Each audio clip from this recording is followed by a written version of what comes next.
Communication. It started out as a conversation between two people, but as time went by and people's needs became greater, they developed more ways to communicate. Businesses today need to minimize incomplete connections. Therefore, it is critical that they provide optimal service. Xilinx desktop, mobile and web applications can process everything from normal calls and callbacks to chats, emails, and social media inquiries. Let Xilinx liberate your business.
Hello everybody and welcome to the GTR24 Sprint Series here on Assetto Corsa Competizione. I'm Ewan O'Leary commentating for you today alongside others as they'll chip in throughout the day. We've got a bit of a qualifying session going on at the moment. Just to quickly explain the format to you, 25 minutes for qualifying as you see right now, just dipping under 24 minutes to go, and then we have a 2-hour race with driver swaps involved as well, so it's going to be an interesting one.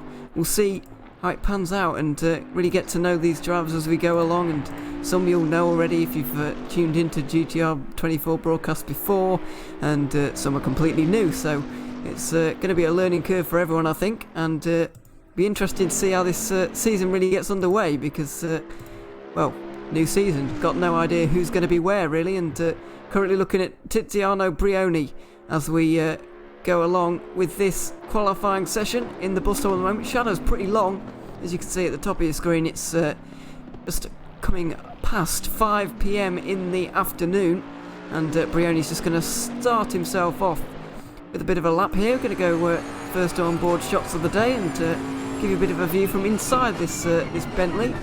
A load of different cars, of course. You can see down the left hand side the logos showing it to us. The Bentley, Mercedes, Ferrari, McLaren, Audi, Porsche, we've got them all, and we're on board with the Bentley right now. Going to have views of all of these guys throughout the day. It's going to be a good race, I think. Spa's a good track, so it should be good to watch. Hopefully it does live up to the billing. We've got 12 rounds for this season, and obviously we're going to be here for all of them, broadcasting the whole race for each and every round, so that should be interesting indeed. So Brioni just makes his way through Le Com, and we're going to get our first times on the board to get this qualifying session really underway. To tell you a bit about Brioni, got a few notes on all of the drivers here, so I'll give you a bit of a rundown, I guess, from these guys. But Brioni's more experienced in terms of the R Factor 2 scene rather than ACC, so but obviously that driving skill is undeniable, and he's going to be fast on the ACC as well, I'm sure of that.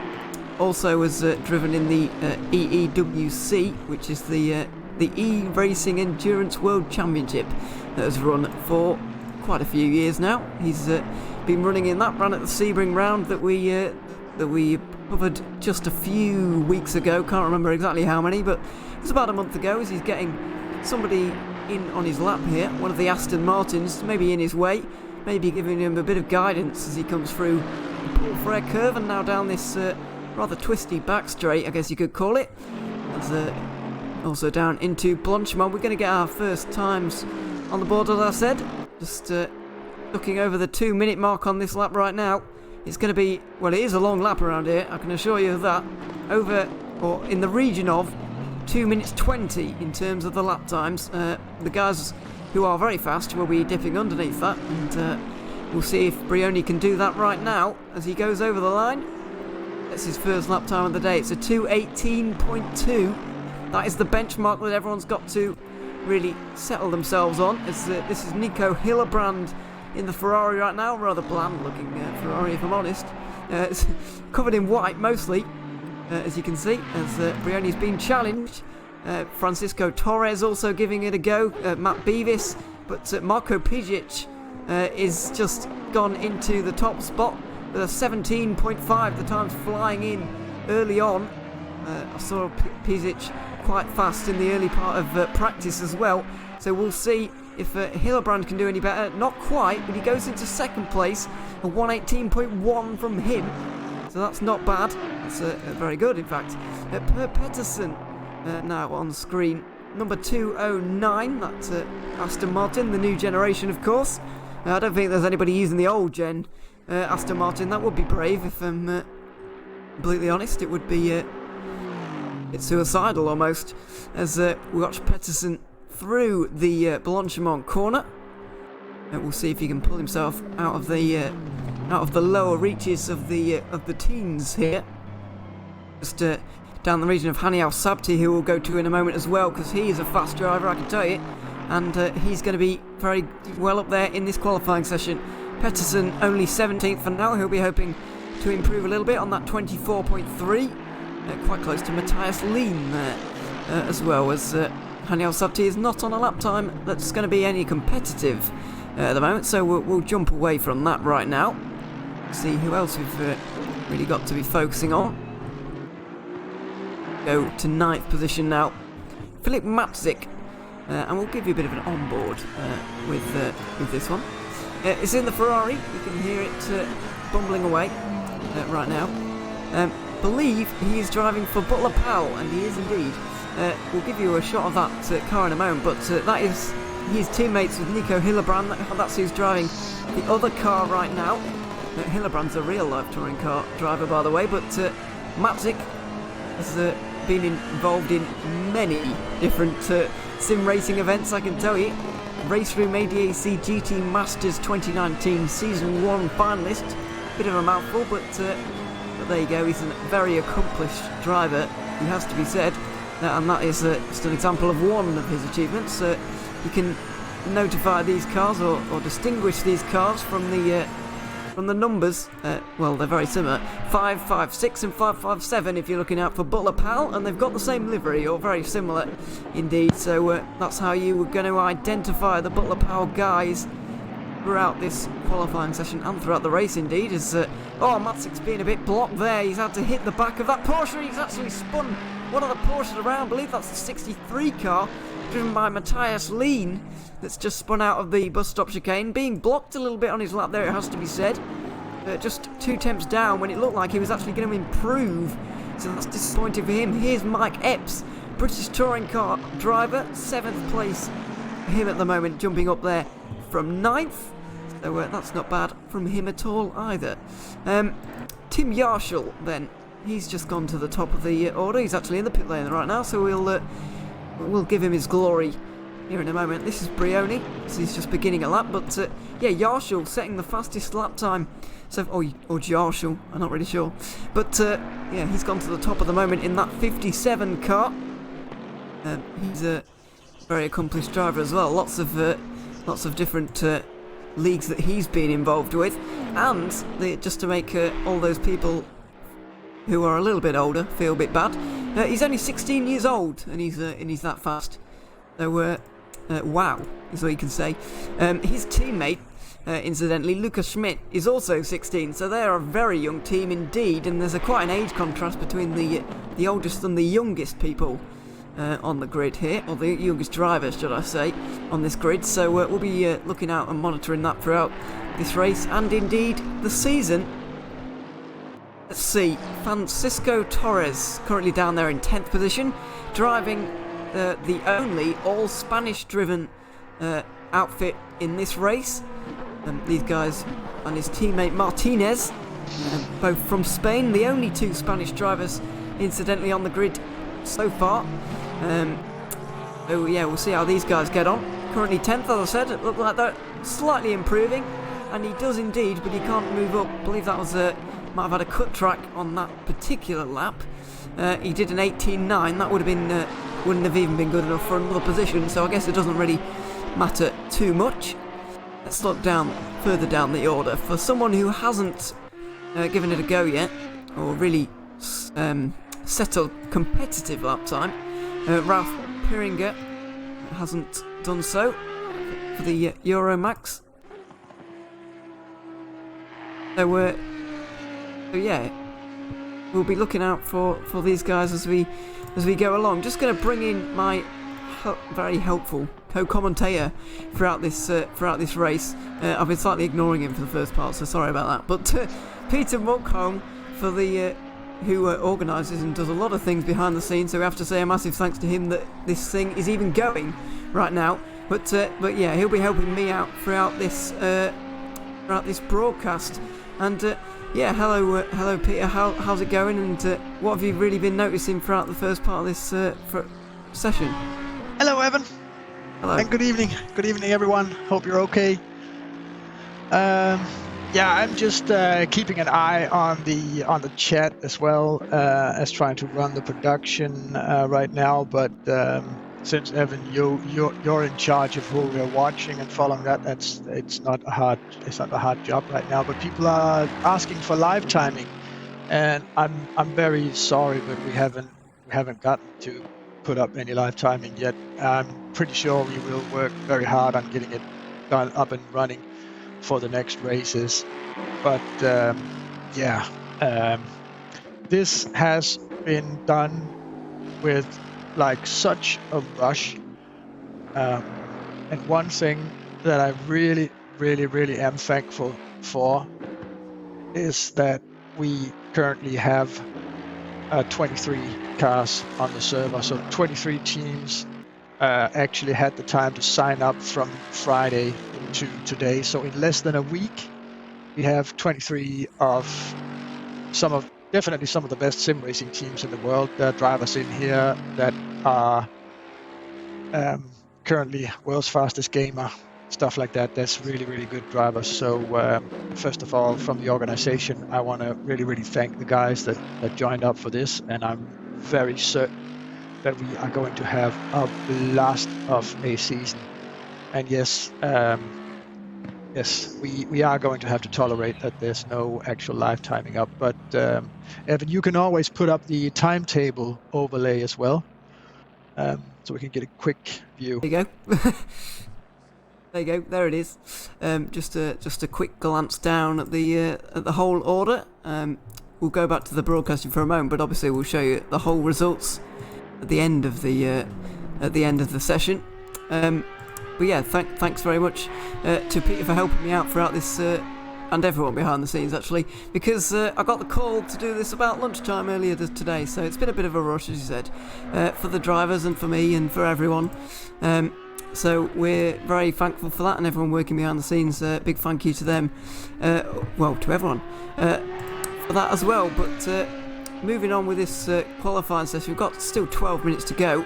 I'll tell you who's being very impressive right now as a whole team is the Euronix Gaming team. They've got 3 different teams, obviously 2 driving each, mostly Germans, actually all Germans, all driving, and they're currently in 1st, 3rd and 4th, which is very impressive indeed.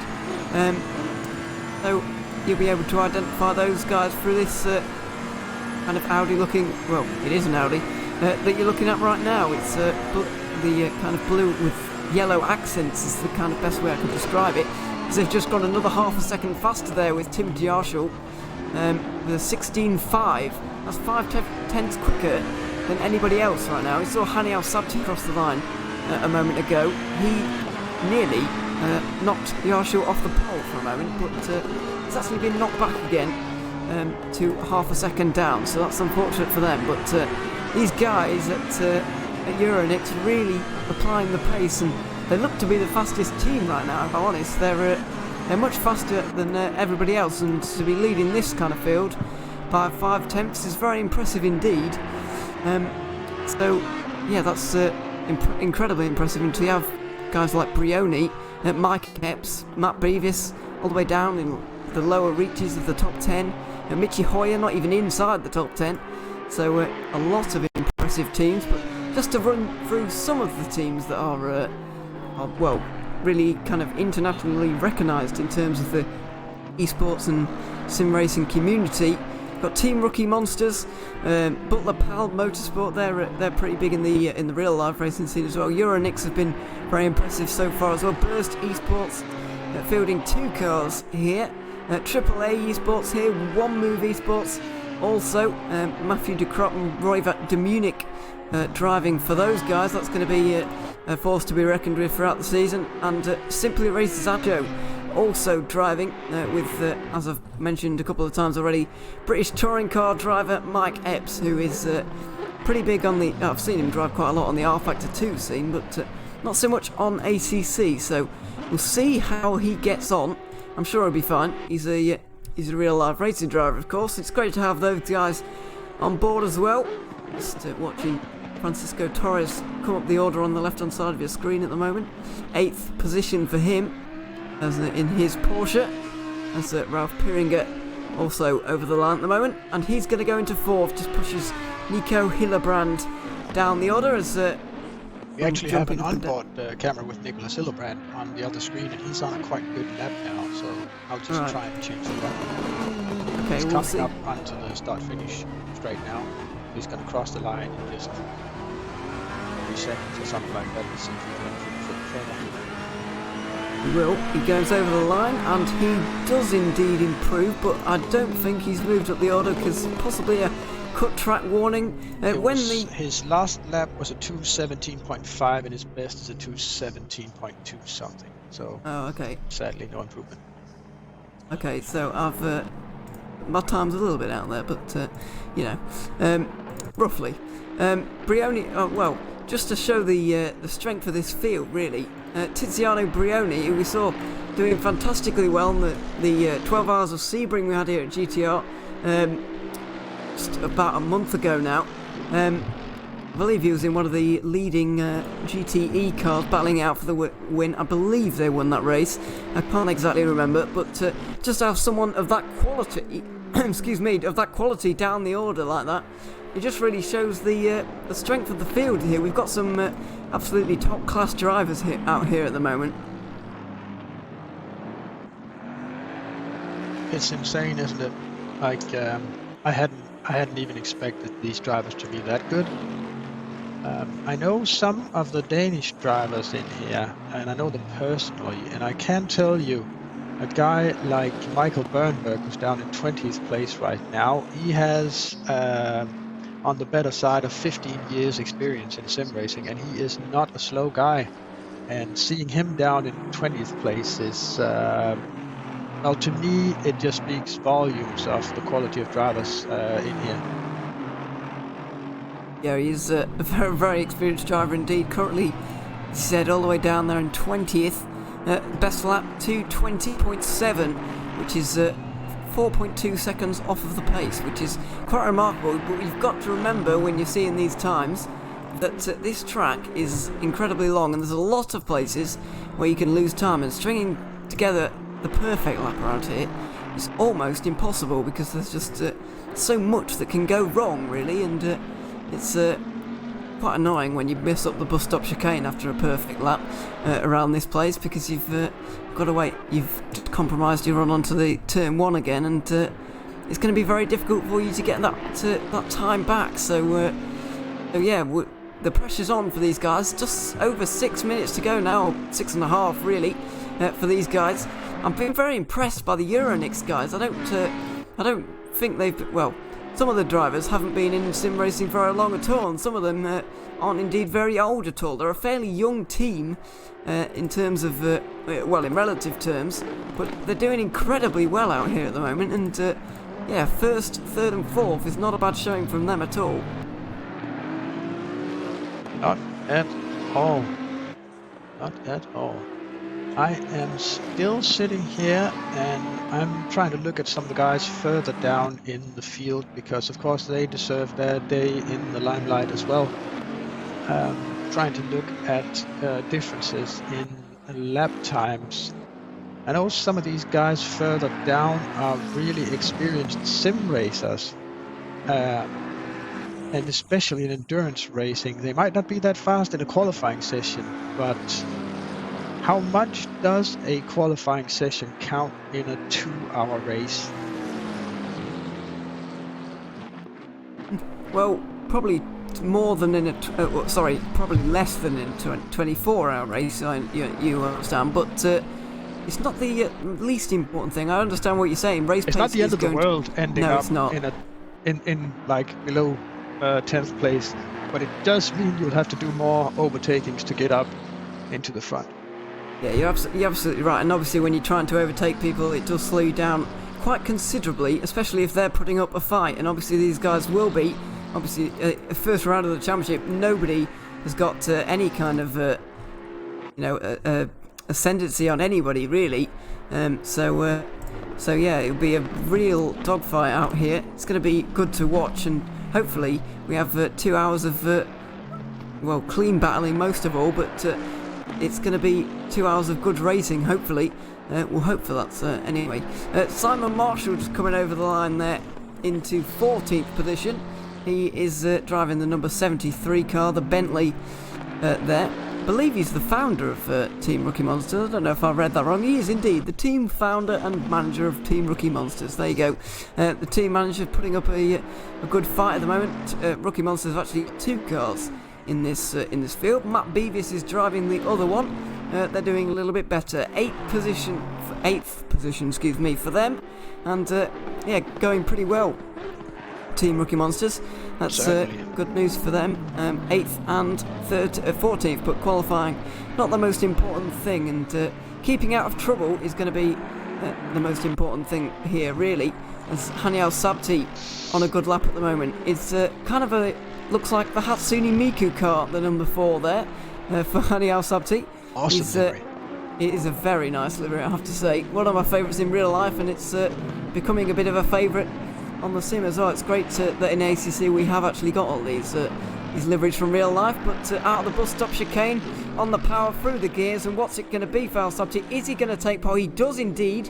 26.2, nearly enough for 16.3 there. That's very impressive indeed. 1/10 and a half. He is the world's fastest sim racer, so that's a good point. So we can't expect much less from him, really. We'll see what these guys at Euronix really have for him, because they've shown some incredible pace so far. Just 3 minutes to go, and that time from Al Sabti is going to be difficult to top, really. 16.2 is very quick indeed, and it's going to be, these guys are going to have to work incredibly hard to get anything or to get any faster than him, really, because that's an incredible lap time, in all honesty. Yeah, can I just, on the discrepancy between the qualifying countdown at the top of the screen, which is the session countdown, and the countdown at the bottom of the live stream.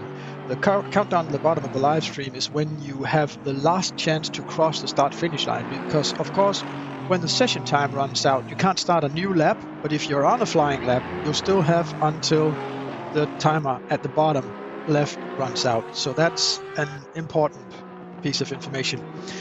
I also want to bring forth our 2 main sponsors of the race today, which is Silink and Ryutoro. And there is originally a €100 first prize for this race, but Silink has sponsored another €500 on top, so there's actually €600 at play for the winning car for this race. And I am guessing for the entire podium there will be some kind of Ryutoro hardware prizes as well. We haven't had the final details on that yet, and that's simply because all of this was put up, organized and established in less than a week. It was last minute, but it's running very well indeed for for a last-minute job right now. It's going very well, as I said. So there you go. Well done to everyone for getting this up and running, as I said earlier on. But final moments of this qualifying session then, and we'll see who can really move up. Ralf Pringa goes up into 4th position with a 17.2. Both of the top two are in the pit lane, so I presume they're just happy with their slots so far. Pisic is also improved on his lap time, but he can't quite get anywhere near the top two at the moment. If you're not on a timed lap, you're not going to make it now. Yeah. So the top two are so everyone is on happy. track. Oh right, am I seeing this wrong? Possibly. Tiziano Brioni is still on a lap. I don't know if he quit it right now, but he was looking to improve. Just started a flying lap now. Yeah. He just got it in before the session ends, so that I think Tiziano Brioni will be the last guy to cross the start-finish line in this qualifying session. We'll see if he can move up. He's going to have to improve by at least half a second if he wants to pass Nico Hillebrand or Ralf Piringer. We'll see if he can do it. Those Euronext guys, 2nd, 3rd, 4th and 4th right now, with Haniel Sabti currently leading. Not seeing anybody else up in the order really improving that much. You've got Philip Matzik also improving down the order, as well as Rasmus Andreasen. They're also finishing their laps at the moment. Let's go on board with Brioni for a moment now, because he is in Bruxelles, and we'll see if he can actually improve on his lap time. He's down in 6th at the moment, as the checker flag is out, of course, and you see now. And coming through what used to be called No Name Corner. I forget the real name now, but I'm just going to continue calling it No Name, because it's quite frankly just better. This is Pouon, the double left-hander, very fast indeed. The Bentley probably not enjoying the high-speed changes or any kind of change of direction particularly much. It's not the most. It doesn't like the weight transfer, is what I'm trying to say there, particularly a lot. But through Stavolo in just a moment, and here it goes, and a pull for a curve just after that. We'll see if he's going to improve here. He says about just under half a second up on his time. He's going to need a little bit more on the run through Blanchimont and up into the bus stop. We'll see if he can actually manage it here, as he just rounds this gentle left-hander for a little bit of a sharper one, and there he goes, nicely within the track limits there. No worries on that one. As here he comes breaking down into the final bus stop chicane, smashing those curbs as only these GT3s know how, out of the final corner. We'll see if he can actually improve on his time. It looks good. Not quite. It was just under a tenth away from improving his position. Before the bus stop, he did have half of a second improvement, so he lost that in the bus stop chicane, quite simply. Matt Beavis is also coming across the line now. He improves to 7th. That is good indeed from him. The Team Rookie Monsters late on in the day, and he gets ahead of Philip Matzik and Jesper Pedersen. That's interesting for those guys. But there you have all of those guys on the left-hand side of your screen. I'm just going to try and get the full order up for you.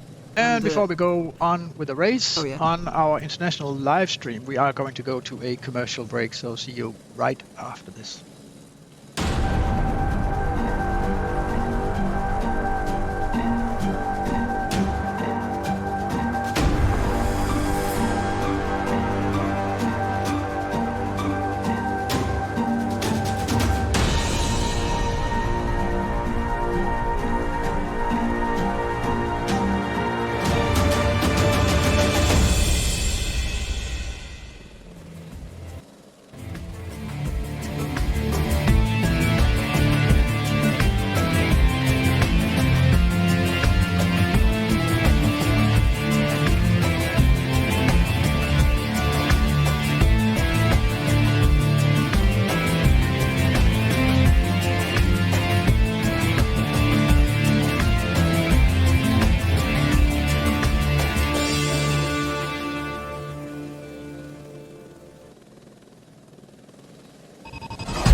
Communication. It started out as a conversation between two people, but as time went by and people's needs became greater, they developed more ways to communicate.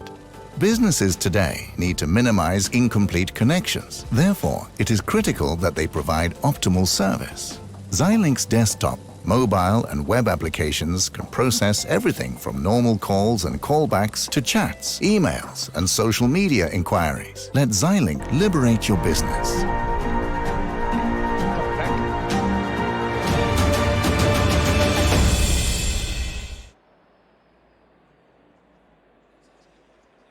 Welcome back. Yeah, once again, thanks to all the sponsors, and there they all are, as you've just seen. We've got a minute now until the session begins. Hani Al-Sabti, of course, on pole there, just going to run through the order quickly. I believe this is who we're driving, so we're just going to get everything set up here for a moment, and we'll run through that order. So Hani Al-Sabti is going to be on pole. Of course, these guys just setting themselves up at the moment. Setting all their setups and what have you. Lucas Schmidt is there in second place. He's driving for Euronix at the moment, and as are the two behind him in third and fourth position. That's Pijic and Piringer. Ziano Brioni is in fifth position. He'll be looking to make a good start and to try and make his way up through the order. Who's in sixth there? Seventh is Matt Beavis for Team Rookie Monsters with that late jump up of the order. So that's good news for him indeed. Let's see who's in eighth there. Philip Matzik, the first of the Ferraris there, as we're on the way or on our way for the formation lap now, as they just it's a short formation lap, so they'll start at the old endurance start. It's a very short formation lap indeed, because this is it.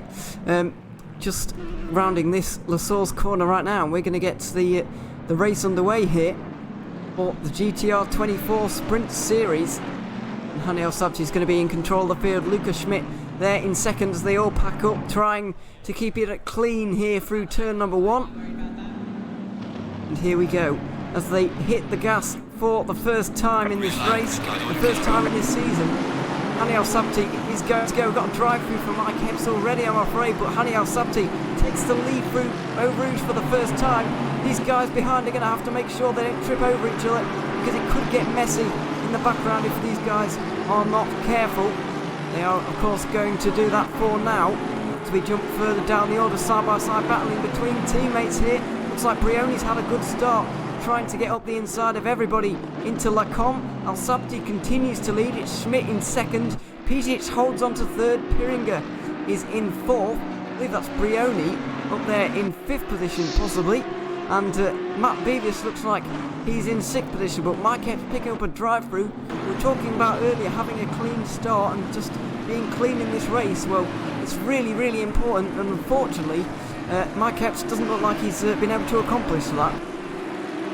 But the start was extremely clean anyway. I saw a bit of a rough up at the back of the grid, but didn't really see who exactly it was. I was trying to keep an eye on midfield and down and see what would happen in here. Big jump up though for Michael Bernberg, as predicted, went from 20th place to 15th. So that's an improvement. There is some shaking up of the standings already down at the bottom. I haven't really noticed who else gained a lot from this, but there are people moving about. Right now, there's a sort of segmentation right now into small car groups and small battles, and then there's sort of a gap between these different 2 to 3 car groups. So it'll be nice to see if this is because the drivers coming from behind are actually faster and trying to get by somebody that maybe had a worse qualifying than they really should have or deserved. That'll be interesting to watch that play out for the first laps here. But what I'm really looking for is trying to figure out the pit stop strategies for these guys. Who's on a 2-stop? Who's on a 1-stop? Oh, spinner at the exit of the bus stop chicane. I did not catch exactly who that was. Oh, I can't see anybody falling through the field. It might have been Dan Kell actually. who's dropped all the way down the order. We'll see if it actually was. Oh no, Dunkel's a long way down. Anyway, just so it might have been Jimmy Wolf, maybe, not really sure, but jumping. It was a back. Porsche. Oh, one of the Porsches. Well, I've got no idea, to be honest. I think that was Michael Seagar, maybe. It could be possibly down in 21st position at the moment. Still got side-by-side battling going up near the front, though. Matt Beavis and Tiziano Brioni have been battling it out pretty hard in the last couple of laps. Beavis was incredibly late on the brakes down into the bus stop on the first lap there, but he's been repassed now by Brioni, and he's going to have to try and find a way to get through again, because, well, he's going to want to anyway, and we'll see if he can actually manage it. I believe that the 99 there of the Bentley there of Alessio oh my god. Yeah, I don't know how to say that one now. You basically butchered that so hard already. I'm not going to have a try now. I'm just going to have you sit there and so try again. I've got that so wrong, but there you go. Apologies for getting that so wrong, but he's made a fantastic start, because I haven't seen him in qualifying at all. But he's suddenly popped up in the race. He's ahead of Francisco Torres, Michi Hoyer, Mike Epps, Sam Marshall, ahead of all these guys. And as I said earlier, we've got a bit of a train forming at the moment. Haniel Sabti leads by about nearly a second. Lukas Schmidt is under a bit of pressure from his teammate Marko Pijic, who seems to be a little bit stronger in the race than he maybe was in qualifying. We'll see if that is indeed true or not, because it would be good to see him trying to get through the field. He did seem very strong in practice, mind you, so I was actually expecting a little bit of a better qualifying performance from him, but he couldn't quite do it on that particular occasion. Very close in the background there. I believe that was Matt Beavis giving Tiziano Brioni a bit of strife, but he hasn't been able to get through, and it can't have been, because they're quite a long way apart. So lots of these guys just muscling their way through the bus stop at the moment. Obviously, if you're in one of the bigger cars, then you can try and kind of use it, but obviously you're not going to be able to use it too much, or you'll be getting a notification from the stewards if you're not careful. Of course, we'll get penalties live if there do need to be any, but at the moment it doesn't look like there does need to be any, because it's been a very clean start. Right now. Oh, there is. I think that was Mike Epps' drive-through penalty that was actually removed. Well, maybe it was. Because he didn't take it. So he came through by we were looking at on stream right now. We were seeing Mike Epps drive by the pit lane. So he may have had a teammate contact race control to tell him what happened in particular regarding that drive-through penalty, and he may have had it because another driver wasn't taking up the correct position on the short formation lap. So he may have been able to argue with race control that he didn't benefit from it, and then it could have been deleted. Yeah, that is a possibility, of course. We've got the ability to both assign penalties and remove them as and when we kind of need to, or the stewards feel that is the right thing to do. Battle for the lead, meanwhile, 6 minutes into this race, and Haniel Sabti is, he initially got a 2-second gap nearly when Lukas Schmidt came under pressure from his teammate there, but he's currently been reeled back in as they go through the Paul Frere curve right now and onto this not straight, back straight, if you see what I'm saying, with Pijic just in behind and just looking through the windscreen of the Audi at the moment at that Mercedes, running wide through Blanchimont as the GT3s tend to do in this race, and coming down into the bus stop chicane. It's been such a clean start so far. I actually really can't believe it, if I'm totally honest. I was expecting at least a couple of incidents and accidents throughout the first part of the race, but it's actually been one of the cleanest race starts I've seen for such a big field. It's been very impressive to see how close these guys are, and someone under pressure right now is Philip Matzik from the Bentley in behind. Not going to attempt that name again, but he's trying to go up the inside on that occasion. Now under a bit of pressure himself from Francisco Torres. So this will be an interesting battle as they caught into Eau Rouge. Did see a few of the Audis in particular getting a bit loose over Eau Rouge and Radion here. As the cars just get light over the crest, and there they go. You can see them hop along, and they come down the back straight now. Slipstream will be working, and that Bentley is strong in a straight line. Can it overtake the Ferrari as they go down into Les Combes? It doesn't look like he's going to be anywhere near close enough. Despite the ABS on these cars, the braking zones have got shorter in recent years, it has to be said, and makes overtaking a little bit more challenging, but by no means impossible. We're expecting to see quite a lot of it throughout this race, but it's been a fairly calm start for now. Everyone just kind of consolidating their grip position really, and not really challenging for many of the positions in front of them. That may be caused by everyone having their fastest driver do the qualifying and then having the fastest driver start the race as well. So if everyone sorted out their pace in qualifying and nobody changed drivers to like have their second driver take over the car, take the start of the race, that would explain why we don't see many positions jumping up and down for now. What's going to be really exciting is to see when they get the second drivers into the car. What will happen then? Because that's obviously going to change the entire dynamic of the race. Yeah, because, well, you want two evenly matched drivers, that's for sure, because if you don't, then your driver's going to either fall through the field or jump back up. And ideally, I'd say you want your slowest driver in second so you can try and defend, rather than having your fastest driver getting tripped up by all the slower drivers he's trying to pass. So we'll see if these guys have got it right, and we'll see who really comes to the fore at the end of this race. Hard to tell really when you've got so many fantastic drivers in the series who's going to be the fastest in the second part of this session, or this race, excuse me. But they've got a long time to do with it. Still 1 hour and 50 to go, and a while until the first pit stops. Will we see a second pit stop? Well, I kind of doubt it personally. These guys should be able to go an hour on fuel, but will anyone go for that two-stop strategy? Because the tyre advantage you get may be worth it. We'll see. Although saying that, it's a very long pit lane around here at Spa, as we're getting one of the Porsches, Francisco Torres.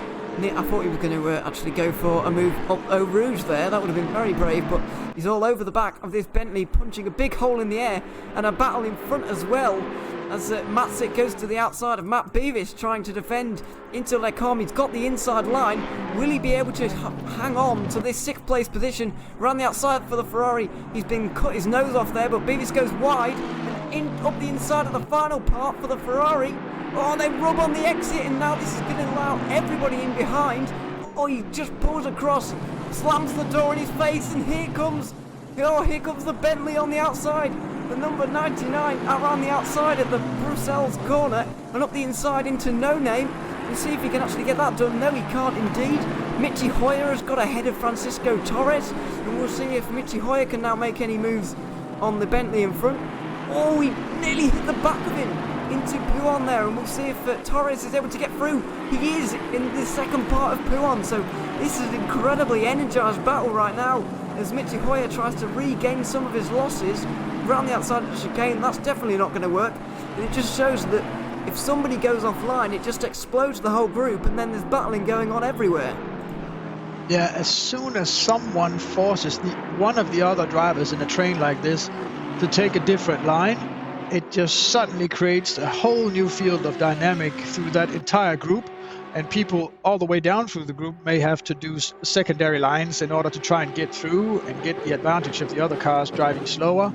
And just as it starts to happen, you just can't predict the outcome until the cars have done all their different moves and everything, and that could of course take laps before they're done with that. Spa is a great racetrack for racing like this. There are so many places with so many lines in through the corners, and so many opportunities to brake and get on the inside, or try and use the long outside to gain more momentum and steal the exit of the corner from the car on the inside. So Spa is not always just about doing the good apexes. It's equally as well about knowing where you can push the car on the curbs and do the fast exits. A racetrack with these many long straights is always important to get the apex in the corner and exit in the corner leading up to all these straights, to get that absolutely spot on. That's going to earn you seconds when you go down the following straightaway. If you're in a battle in a group like that and all these dynamics start to happen, you will be hampered in your ability to select the line going out of the corner, and that will cost you speed all the way down those straights. So very dynamic track, very good for racing, and especially with GT cars like this. Can I compliment SRO and Kunos Simulazioni for creating these cars for Assetto Corsa Competizione. They are exceptionally well balanced, and with all the options for fuel mix settings and different race strategies, I think we are in for an epic race. So don't go anywhere. Stick with the screen and follow this, because this is going to be some very, very, very good sim racing. It is indeed. Just had a change for the lead as well, unbelievably, while we've been mulling over that battle down in the order, battling for 6th, all the way down to about 9th, and that 4-car battle. Francisco Torres has just been kind of shot out the back of it, really. He's down in 10th and about, well, he's falling through the, well, he's got, oh no, he's not. My timing's got a little bit weird on me there, and I'm actually looking at the wrong number. That would be why. But Francisco Torres is still there. We've been focusing on that battle, is what I'm trying to say here. Focusing on that battle down the order, and Hani Al-Sabti has actually just relinquished the lead to Marco Pisic. So Pisic, who started 3rd on the grid, Hani Al-Sabti was 1st and Schmidt 2nd. Pisic has actually shown the better race pace of everybody, and he's been fantastic so far. So into the lead he goes. The Mercedes is 2nd, 2 Audis in 3rd and 4th. Brioni has managed to stick with these guys, and we've got a 5-car train all within a second of each other as they come down into Eau Rouge and Radion for one more time up the hill in one of the craziest corners you're ever likely to see, and down the straight. Not much battling going on between those right now, but looks like Matt Beavis is right in amongst it. He's just been overtaken, I do believe. Or no, he hasn't. Michi Hoyer is trying to get through on him at the moment. And he's been successful by the looks of it. Francisco Torres trying to get in on it as well. We'll see if he can do. But yeah, we'll see how that battle commences. As Beavis just drops down my order, and yeah, he is indeed down into 9th position. Michi Hoyer didn't qualify particularly well, but he's also making his way through the field. Just shows those guys who didn't qualify quite so well. Hoyer might have had the pace to stick with the front guys, but because he's qualified so low down, he's actually been stuck in with these guys, and he's well, 8 seconds behind them already. So he's going to have a lot of work to do. It just shows that although qualifying is not the end of the world, it's certainly important to get yourself off to a good start. Yeah, and speaking of good starts,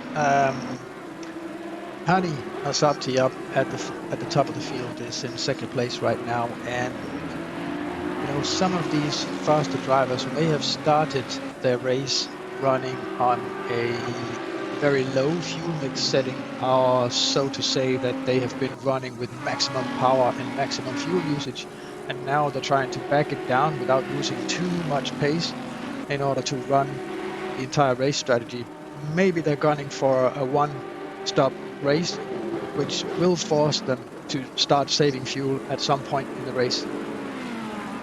Yeah, that would really hamper them, to be honest. You don't want to be saving fuel with these battles going on, because they are extremely energised right now. Michi Hoyer, having to go a little bit defensive there against Matt Beavis, who's been falling through the field, it has to be said. Maybe he's running the lower fuel mix and he's trying to save the fuel for the latter part of the stint, or even the race. It's an incredibly interesting strategy conundrum that these guys have to try and solve, really. And some guys it's going to go better for than others. Unsure, actually. Something's just occurred to me. Has Nico Hillebrand had a bit of a mare on this start, or did he change driver to Philip Matzik? I'm unsure of where Nico Hillebrand has actually gone in this race, but Hani Al-Sabti is actually just trying to take the lead here, and he has done. He's actually shot way over the corner, outbraked himself. He's going to get the cutback. He's going to be on the inside coming down to the hairpin.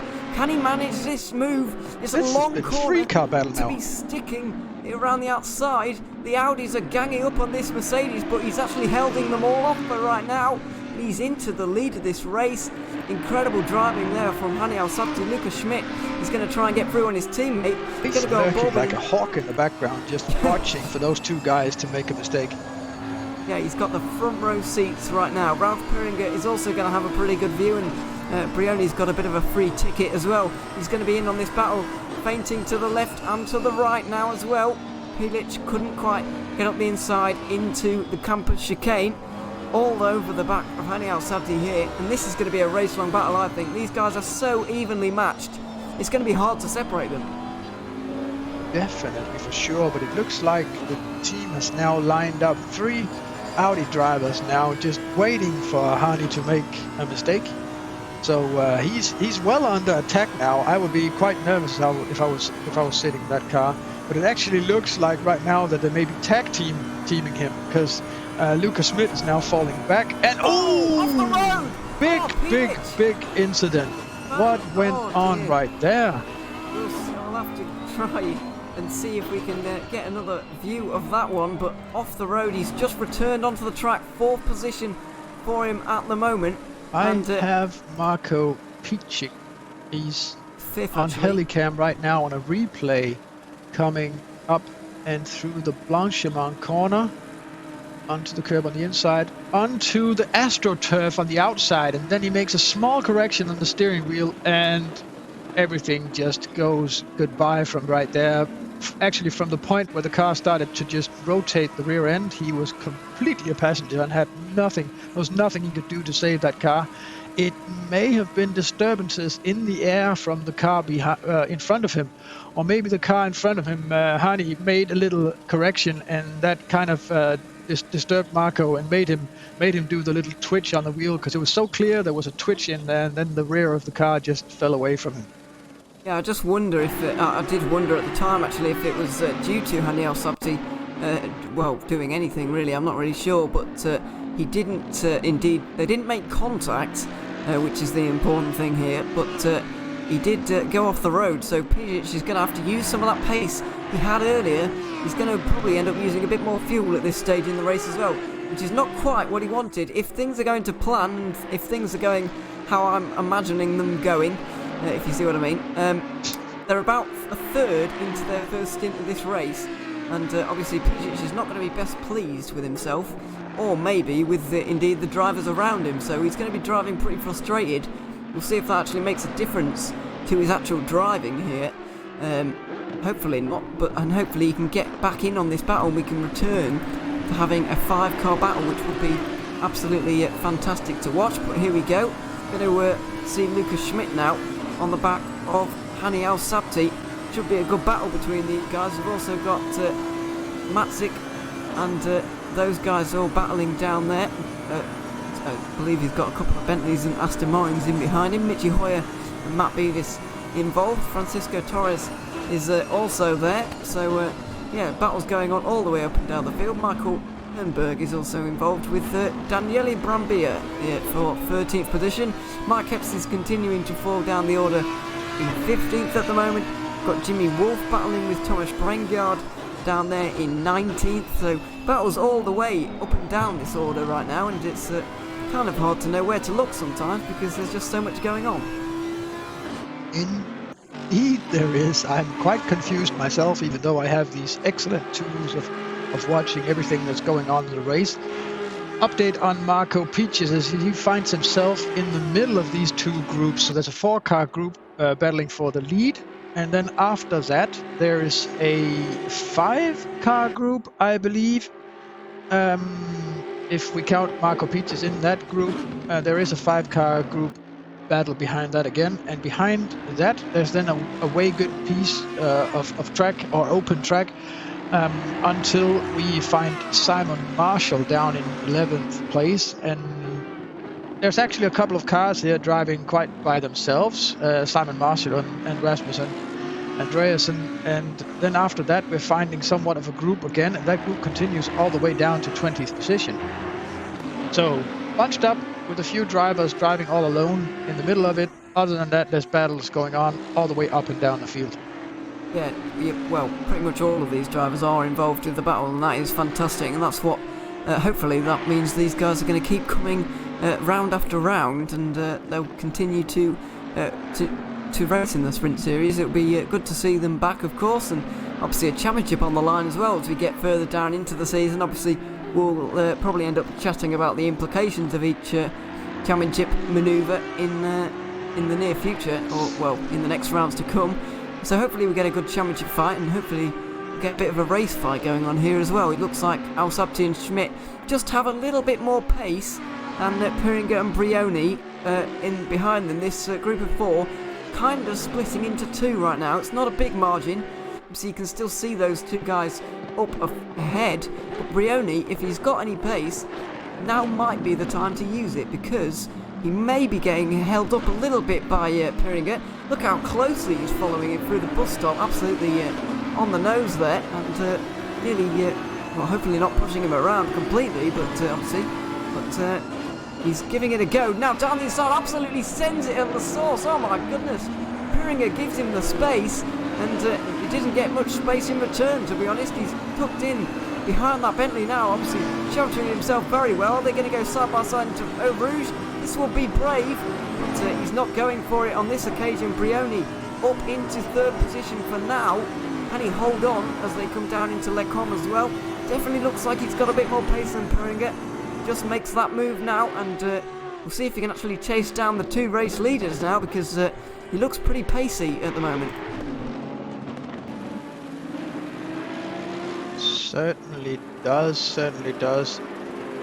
We were just on board with Piringer there as they were going down through the Rouge and up the gradually corner.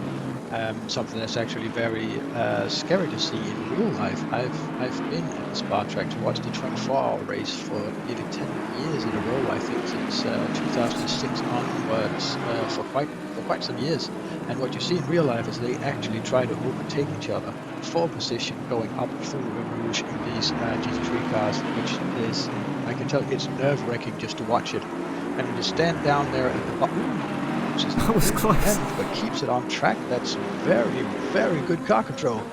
But when you coming back to when you stand down at the bottom of the Eau Rouge corner on the outside of the track in the spectator area, and you look up at the Eau Rouge corner, it just suddenly dawns on you how steep that climb is, because it is incredibly steep.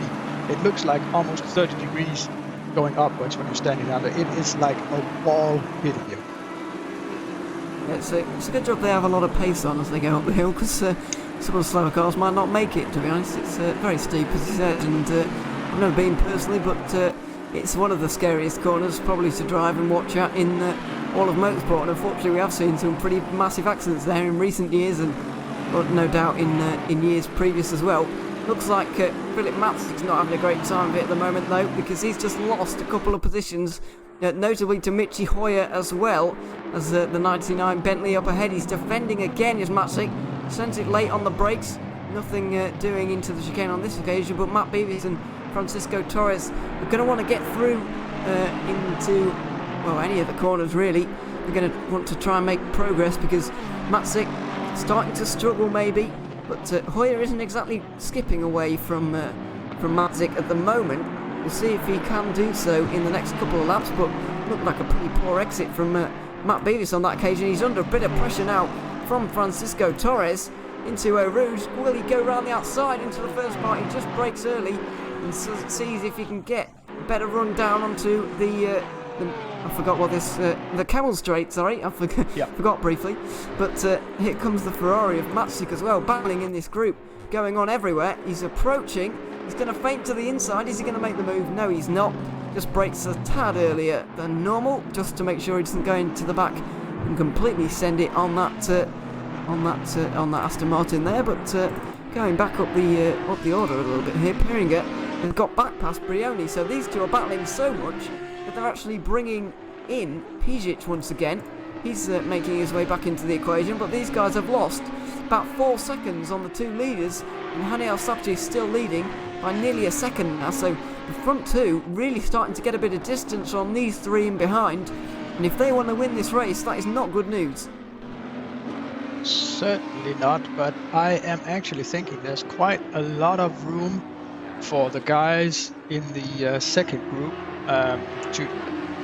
to still have a good chance driving a perfect strategy now. And if those guys do a one-stop and any of the guys are forced to do a two-stop strategy, then yeah, you're not gonna make it in the top group right now with the two-stop strategy. The gaps in the field down there is just too small.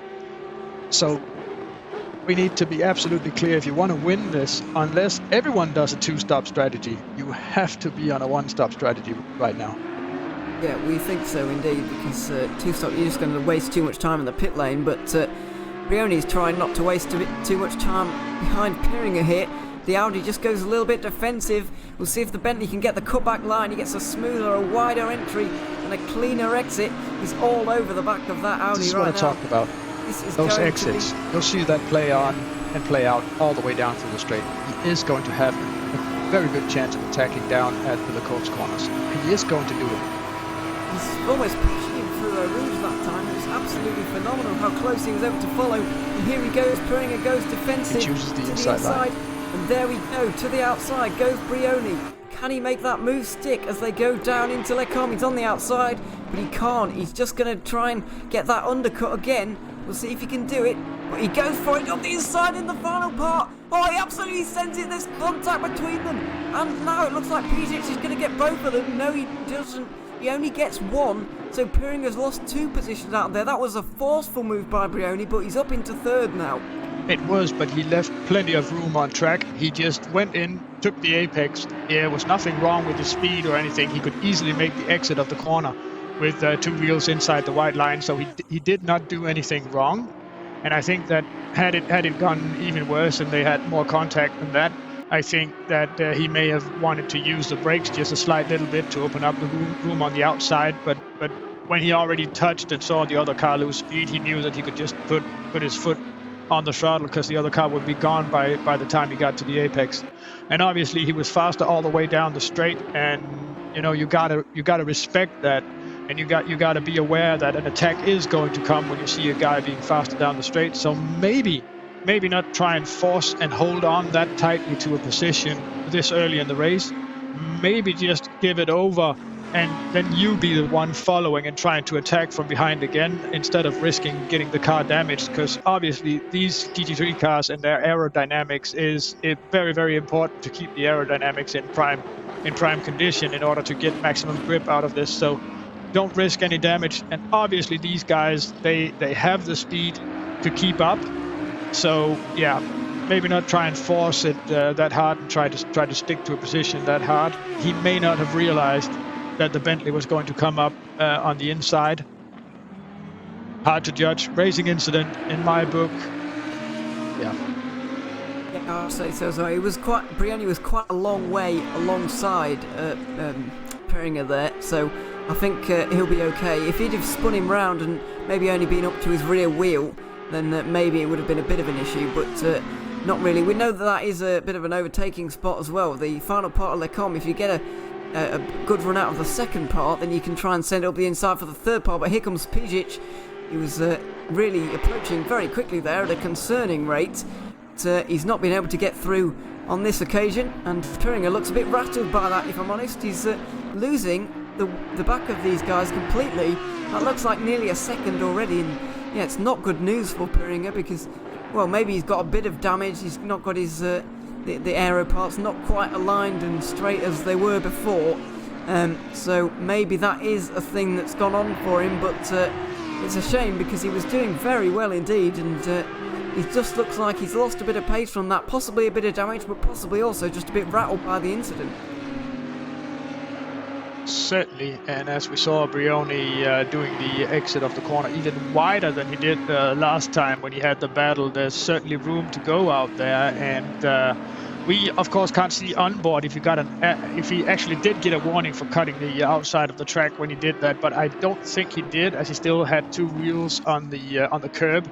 So I think nothing happened. You can actually run all the way out until you only have the inside 2 wheels on the curb, just as you saw right here, without getting a warning. The curbs are part of the track. Everything outside the curb is outside the track. So once you get the inside pair of wheels outside that line, it is going to get you penalized. Battle for the lead also going on right now. Hani Al-Sabti just had to go defensive into the bus stop chicane there, so Lucas Schmidt now fancies his chances. He's been sat looking at the back of that rather fetching Mercedes for too long now. He's had enough of it, to be honest. He wants to see it in his rearview mirror instead.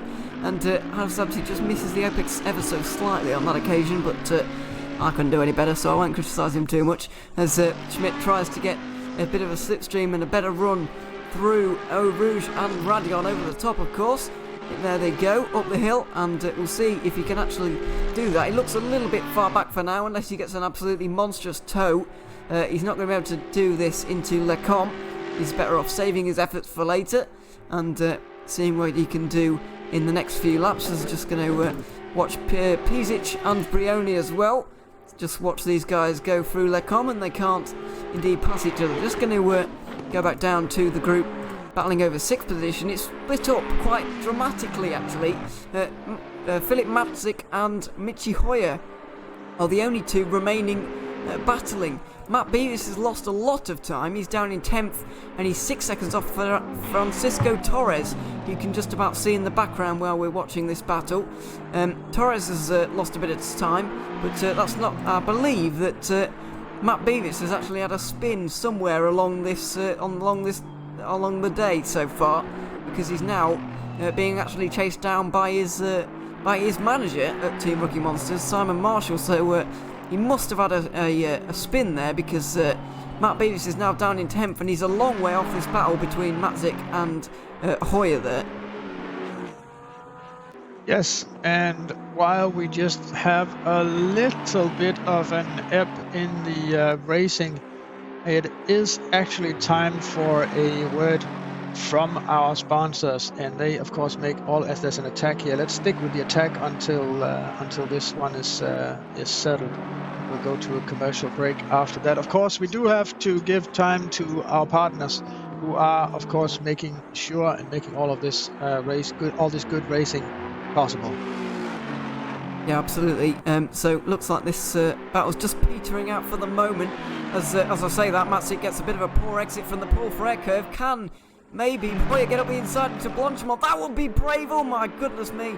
I thought the two cars were going to connect and the Ferrari was going to have a monumental accident there, but he didn't quite. Down into the bus stop we go. Can the Aston slip it down the inside? He's going to give it a bit of a nose. Shows the nose, shall I say. Nothing doing on this occasion. Looks like a bit of a slide on the exit for the Ferrari. It's hard to take your eyes off these battles right now, in all honesty. It's battles going on everywhere, and hard to know when to stop, really. But looks like Hoyer isn't going to be able to get, or as he gets a good exit out of the Lascelles corner with no respite for these guys. The problem is he's too close now. He's too close to get in the proper attack before Rouge, unless he gets on the inside here. Nope. So having that better exit, all the speed is lost now, because he obviously had to lift the throttle coming into a Rouge if he didn't want to connect with the Ferrari ahead. But Michi Hoyer is showing some really excellent racecraft here. Look at how he moves the car around behind the Ferrari and just trying to show his nose in order to force the Ferrari to change its lines and try to drive places that he's not really comfortable. So the Ferrari driver is definitely shaken up by this, but I'm afraid there's never going to be an ebb in the racing here. There's never going to be a pause, so the sooner we get this over with, the better. So without any further ado, let's have a word from our sponsors.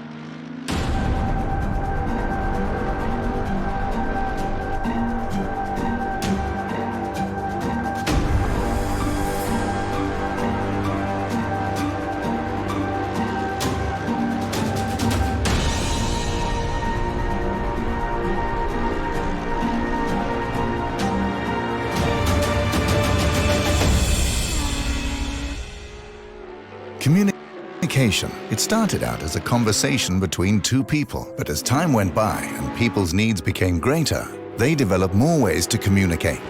Businesses today need to minimize incomplete connections. Therefore, it is critical that they provide optimal service. Xilinx desktop, mobile and web applications can process everything from normal calls and callbacks to chats, emails, and social media inquiries. Let Xilinx liberate your business.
Welcome back. We've had a bit of a change of position in terms of third position at the moment. I believe Brioni is in an Audi sandwich right now with Pisic and Piringer, who's starting to lurk again after losing a bit of pace initially after their battle.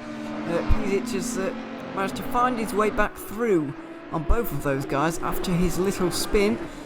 He's got 6 seconds to chase down Luca Schmidt and Haniel Sabti though, or closer to 7 really. So that's going to be a difficult one for him, but he's still got 80 minutes at least to go and to try and chase these guys down. I don't know if he's going to be able to do it or not, because that's a big gap.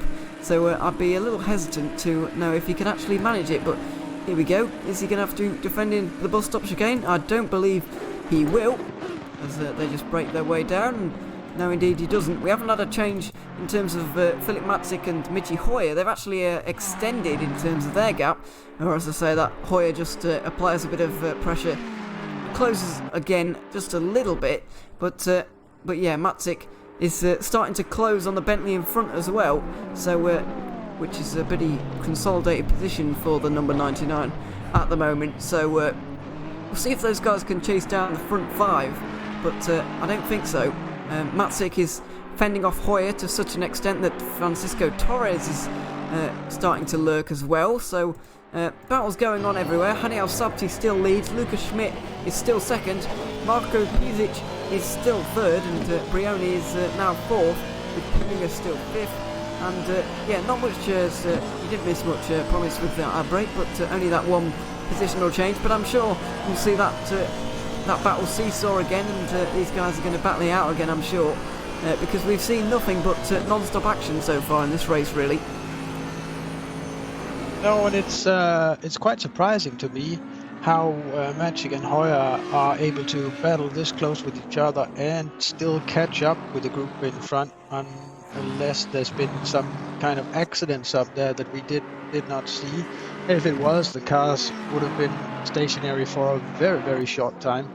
But it is very impressive that even with all the pressure that Hoyer is putting on, they're still able to catch up with the car ahead. Yeah, it's quite remarkable, really. Maybe that pressure is kind of pushing Matzik to drive a bit faster. I doubt it, because it usually has the reverse effect, as he said. Michi Hoyer now really starting to apply that pressure as they come through Pouon now. The Ferrari versus the Aston Martin. We've got the Porsche just in behind. They're chasing down a Bentley up ahead, and ahead of him it's an Audi battling with another Bentley. So we've got all kinds of different manufacturers here. Absolutely fantastic to see all of them balanced so well. Obviously a Mercedes versus Audi battle going on up front. Sounds more like the DTM than GT3 at the moment, but Haniel Sabti still leading. Big slide on the exit from Michi Hoyer there. We've actually seen a drive-through penalty now for Francisco Torres. I'm going to presume that's for track limits possibly, because if you go over the gap 2... Yeah, here we go. Oh right, okay, so incident terms of Francisco Torres who got a penalty. Got a drive-through. I just assumed it was going to be for track limits, but no, it was for contact. So we did see this group split apart completely. You can see Matt Beavis now way down in the group. I wonder if I didn't quite catch the number that he said number 7 had hit, but I'm going to presume that was number 37, and that's why Matt Beavis is so far down in 10th position now, because he was possibly hit by Francisco Torres, currently in 9th. And Francisco Torres does have the drive-through penalty, but he does continue on this lap, and he didn't pit to take his drive-through penalty immediately. So question is if they are still appealing stuff and talking with race control. So if he has teammates that are able to have a debate and have some explanations to do with race control, he might want to keep on racing as long as he can until he absolutely has to take this drive-through. But I know for a fact that if he doesn't take the penalty inside the appointed laps, it'll change to a 30-second stop-and-go penalty, and after that it'll be something like a 2-minute stop-and-go penalty. So you can, if you don't serve your penalties, it will absolutely dig you a hole that's impossible to get out of. Yeah, that is well, that's going to be a lap. If 2 minutes, that is a lap. So you definitely don't want that. And well, he's going to do his best to avoid it. It's not too difficult to really just serve your penalty in terms of the allotted time, but has been done before, and we hopefully not going to see it again here. But Daniel Sabti still leads, but he's under increasing pressure now from Lucas Schmidt. These guys have got about a quarter of an hour of their stint to go, and they're going to be handing their cars over. Daniel Sabti obviously is a very good driver indeed. Hopefully he has an accomplished driver to hand over. Can't say I've ever watched Alexander Vroman battle, or drive at all anywhere, if I'm totally honest. So we'll have to see how he goes in this one. Pesic is going to be handing over to Leon Otoki for Euronyx, and Lucas Schmidt is going to be handing over to Tim Yarshall. That is going to be the important one in terms of the battle for the race lead. Just going to run through the rest of those in a moment, but here comes Lucas Schmidt. He's in the slipstream. Is he going to duck out at the last moment? He does, and he can't outbrake Daniel Sabti, unfortunately. So we're in the end of his stint here, really starting to apply the pressure to Al Sabti. It doesn't look like he's quite got the means to get past, or maybe he doesn't really want to get past just yet. He's willing to bide his time. I can tell you, Torres passed the pit lane once again, so he's still not serving the penalty. So maybe he does have an argument with race control that needs to be settled. Possibly, as we see Matzik and Hoyer battle hard down into Lecom. Hoyer breaks late, round the outside to Lecom. This would be brave. Oh, he's been just squeezed out at the very end there. Looked like he was able to get the inside for the next corner, and obviously that is going to be, well, nearly job done, but that would have been very impressive indeed. Hoyer couldn't quite get his nose far enough in front. It was a little bit forceful in terms of the defending there from Matzik, but it was all okay. It was a little bit of a rub, but it all looked very clean in the end, and yeah, that was good racing between those two, in all honesty. That shook up Hoyer, didn't it? Yeah, it really did, and he's now lost almost a second because of that battle right there. That's the risky take, really, when you battle, and obviously if Torres was a bit closer, Torres would have overtaken him there, and that's the risky take when you try and make these moves. And speaking of moves, it is still going on at the front of the field.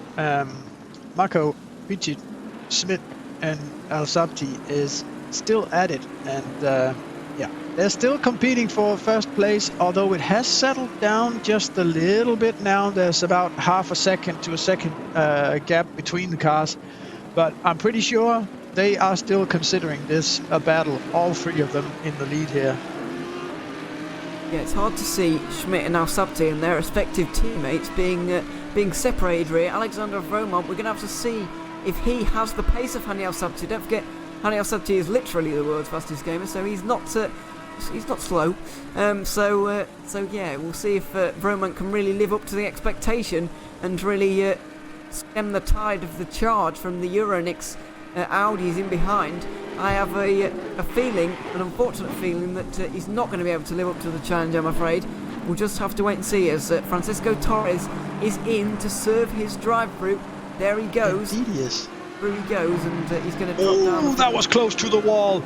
Oh my God, this battle with Hoyer was just about to cost him a side view mirror. I think it actually did. If that was real life, I think the mirror would have been broken off. I'm unsure where the collision box is, how that's represented on these cars in Assetto Corsa Competizione, but that was so close to costing him a mirror. And I actually think that the wheel wells on the rear wheel did touch the wall there. I'm pretty sure I saw the car wobble. He sent it, and there's a bit more contact on the egg. I believe that Matzik just took a bit more of a dig at him round the outside now into Bruxelles, but Hoyer has got that move done now. Oh, no, he hasn't! Hit. And now he's going to have to go defensive into no-name corner. Matzik's going to get a better run with the undercut here. A lot of contact between those two through there, but I don't believe any damage was done. No. Unfortunately for those guys, they've managed to get away with it without damage. 7th place for Hoyer. He's been working on that move for a long time. He looks faster than Matzik, it has to be said, but he's been struggling to get past, and Matzik has been incredibly physical in his defence there as well. Well, you have to be with these GT3 cars. Of course, as I mentioned earlier, they are always running the risk of damaging the all-important aerodynamics of the car.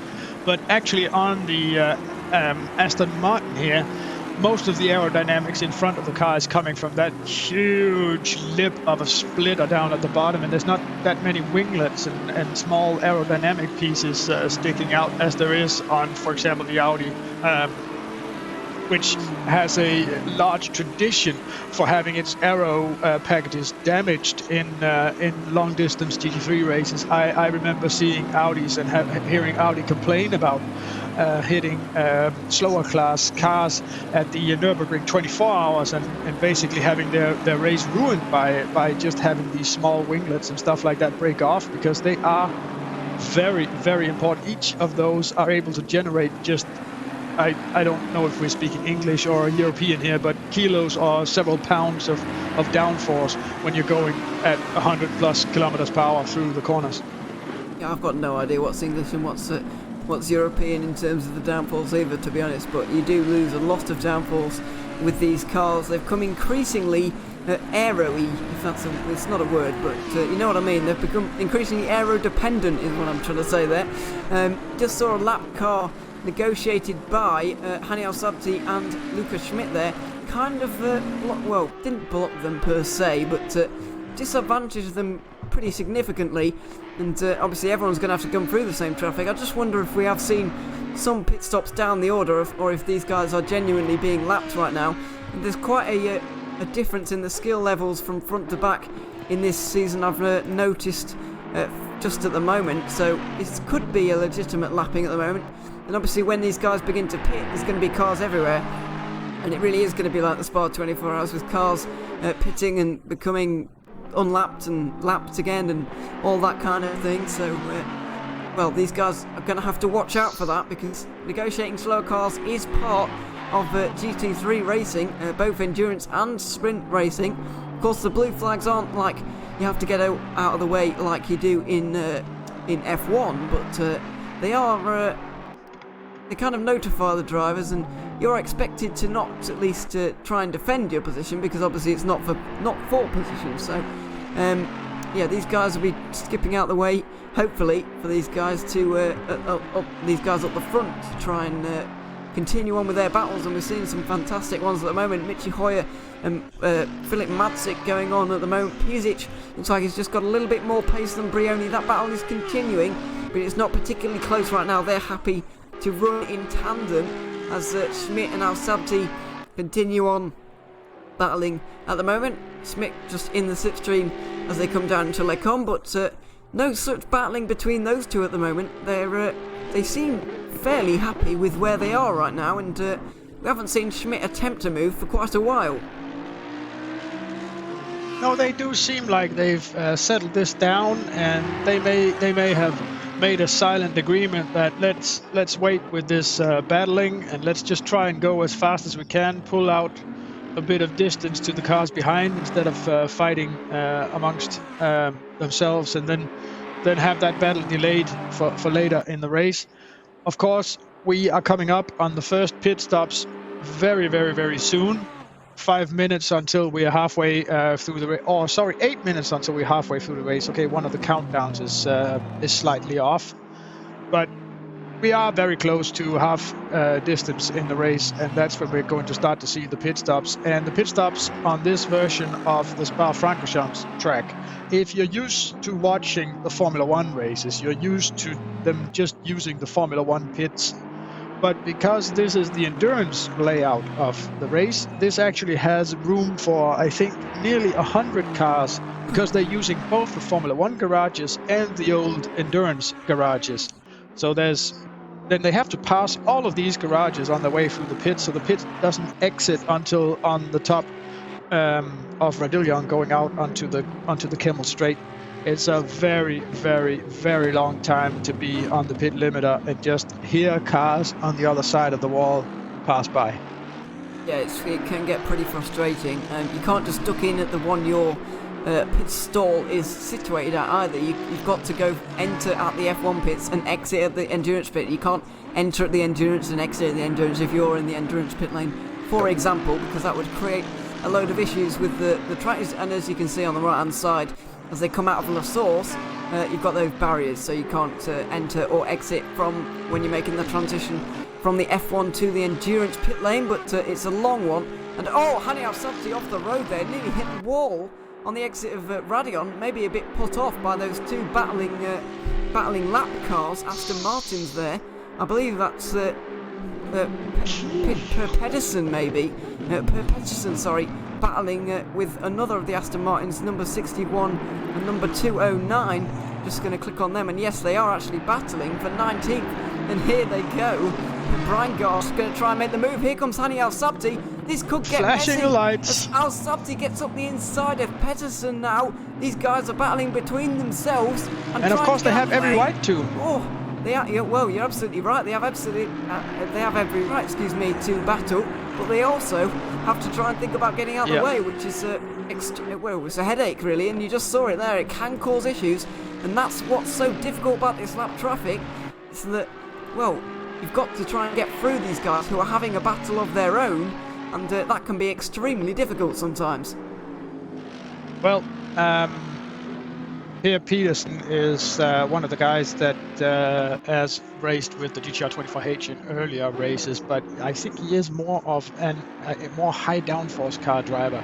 He's more used to the LMP type cars with more massive downforce, and of course these GT3 cars, they always wiggle a bit, they move a bit about, and you of course have the full traction control and ABS to control them as well, which is something that the very experienced drivers will just dial in like really on the limit and try to work with it, instead of using traction control and ABS as sort of an assist to make you to make the car easy to handle. They're really using it as a tool to make the car go as fast as possible. So they're really dialing it into like the most minute settings. Some of the cars have settings for traction control and ABS with like 30 steps or something. So there's plenty of room to adjust the cars and just find exactly the right spot. Whereas some of the less skilled drivers and drivers that are not as used to these cars may run the settings just a little bit higher in order to keep safe and not have any accidents. If on a car like this, when you have ABS and traction control, you tend to run a little bit softer tires than you would otherwise, because you are not running the same risk of having flat spots and ruining your tires by doing wheel spins out of the slower corners. So you can run softer tires than you do without. But then if you don't have that ABS or traction control dialed in perfectly, you are going to ruin those tires very, very, very quickly. So that is an issue as well. It is, and it's all these things that these guys have to balance, and it's a bit of a headache. We're seeing pit stops right now. I've seen Matt Beavis pit. He is now down in 20th. I don't believe he's made a drive stop, or at least it's not changed on the left-hand side of the screen, but he may well have changed driver. Tiziano Brioni is also in, so is Philip Matzik. So the pit stops are beginning. I believe it's still one stop for those guys, because 65 minutes seems to be the kind of limit that these guys can really make it. We'll see if Brioni can actually get an undercut though on Pizic, but obviously on a full tank of fuel, it's going to be very difficult to lug around, especially in that already pretty heavy Bentley versus a very light Audi for Pizic right now. So I don't think he'll be making that undercut work, but we'll see. Just going to watch along with Haniel Sabti and Lucas Schmidt now as they go down towards Blanchimont for, well, the 25th time, I do believe, as they go round the left-hander now, and a bit of a sharper one for the second time of asking, and we'll see if either of them actually pit in on this occasion. We'll stop chicane for this occasion, and here they go. Does anybody stick right? And neither of them do. Looks like they're trying to stick it out there for as long as possible, and really make their pit stop quite late, which is an interesting strategy, but I doubt they'll make much of a difference in all honesty, because well, it doesn't really matter too much when you pit, but obviously if you are stuck behind somebody, then it would be useful to get that car out of your windshield and really try and push on. But seeing battles further down the order, as the guys who haven't stopped yet are just making their way up the order. Mikkel Seaguard is battling with Michael Yeah, that's Michael Bernberg, yes. Bernberg, I got it right the first time, there you go. He's trying to get back up the inside here of Bernberg, but can't quite do it. These guys both chasing down Simon Marshall.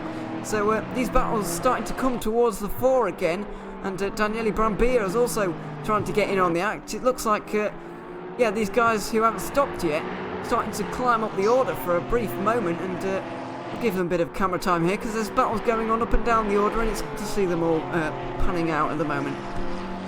Certainly is. I love the way these cars drive and how well balanced they actually are. Of course, there's a big difference between the drivers here, and we don't know that many of the teams in the back actually have their strongest drivers in the car. We don't really know that. So there might be changes in positions coming up now when we're looking at the first pit stops. Some of the faster cars ahead may have started with their faster drivers in the car, and it'll be interesting to see how that pans out as Mike Epps is in the pits now. Yeah, the pit stop's really starting to take shape. Mike Epps for the Simply Racers Ancho team, pitting in from 7th there. Oh, wide, very wide for Simon Marshall for Team Rookie Monsters. Now they're running side by side with Mikkel Segaard.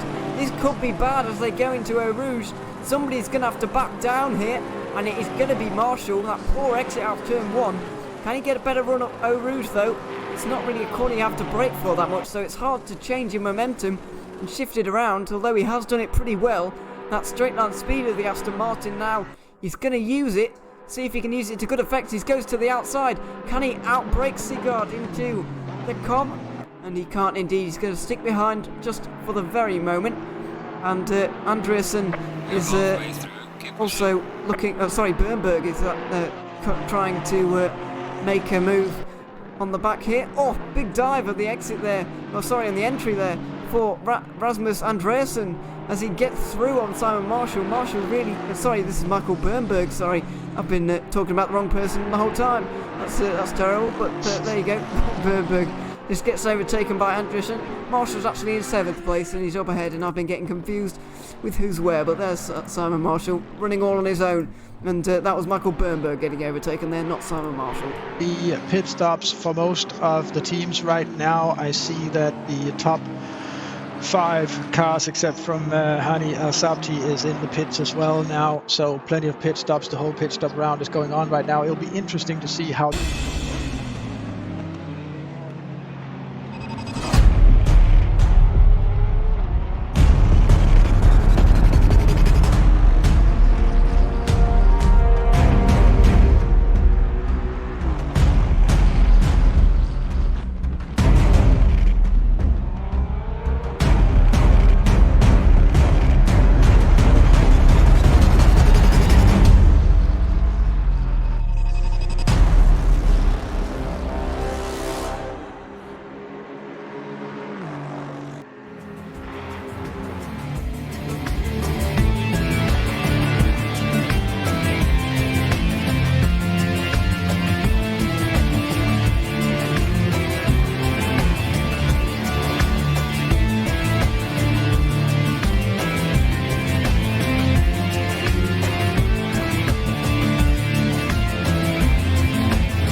Communication. It started out as a conversation between 2 people, but as time went by and people's needs became greater, they developed more ways to communicate.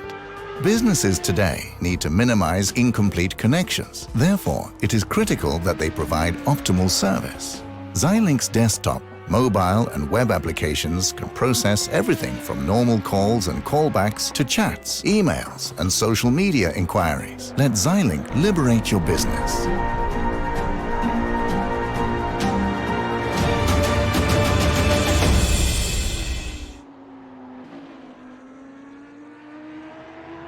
And so we are back with the action on track, and as a new thing, I think we should try and run through some of the highlights that's been happening for the last hour as well.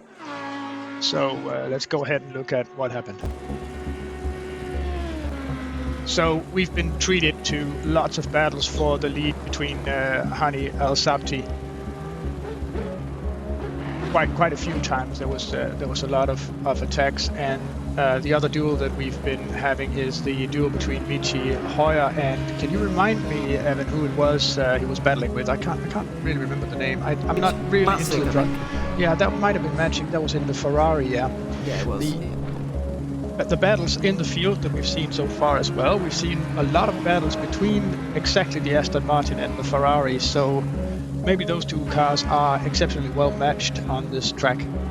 That's quite funny, since it's the difference between a front engine car and obviously a mid-engine car in the Ferrari. The battle went on and on and on and on, and they just had several incidents of touches and small bruises and bangs all the way through the last half an hour. As we see here, one of the very, very good attempts of attacking by the Audi on Hani Al-Sabti. The problem was all the time that the Audi wasn't able to get the good exit and carry the exit speed from La Source all the way to coming down through the Camel Straight, and that actually caused it to not being able to attack as well at the end of the Camel Straight. It's the battle with Michael Bernberg again and the group behind them as Hani Al-Sabti was coming up to lap some of the slower cars. We have Hani Al-Sabti in the pits right now, live as well. It'll be interesting to see what his second driver of the team, how he will be able to perform. And there we saw, while we were away from commercial breaks, we had one of the McLarens in a crash that was unfortunately a race-ending crash. It's number 68. That's sadly, he went straight back to pit lane and is out of the race.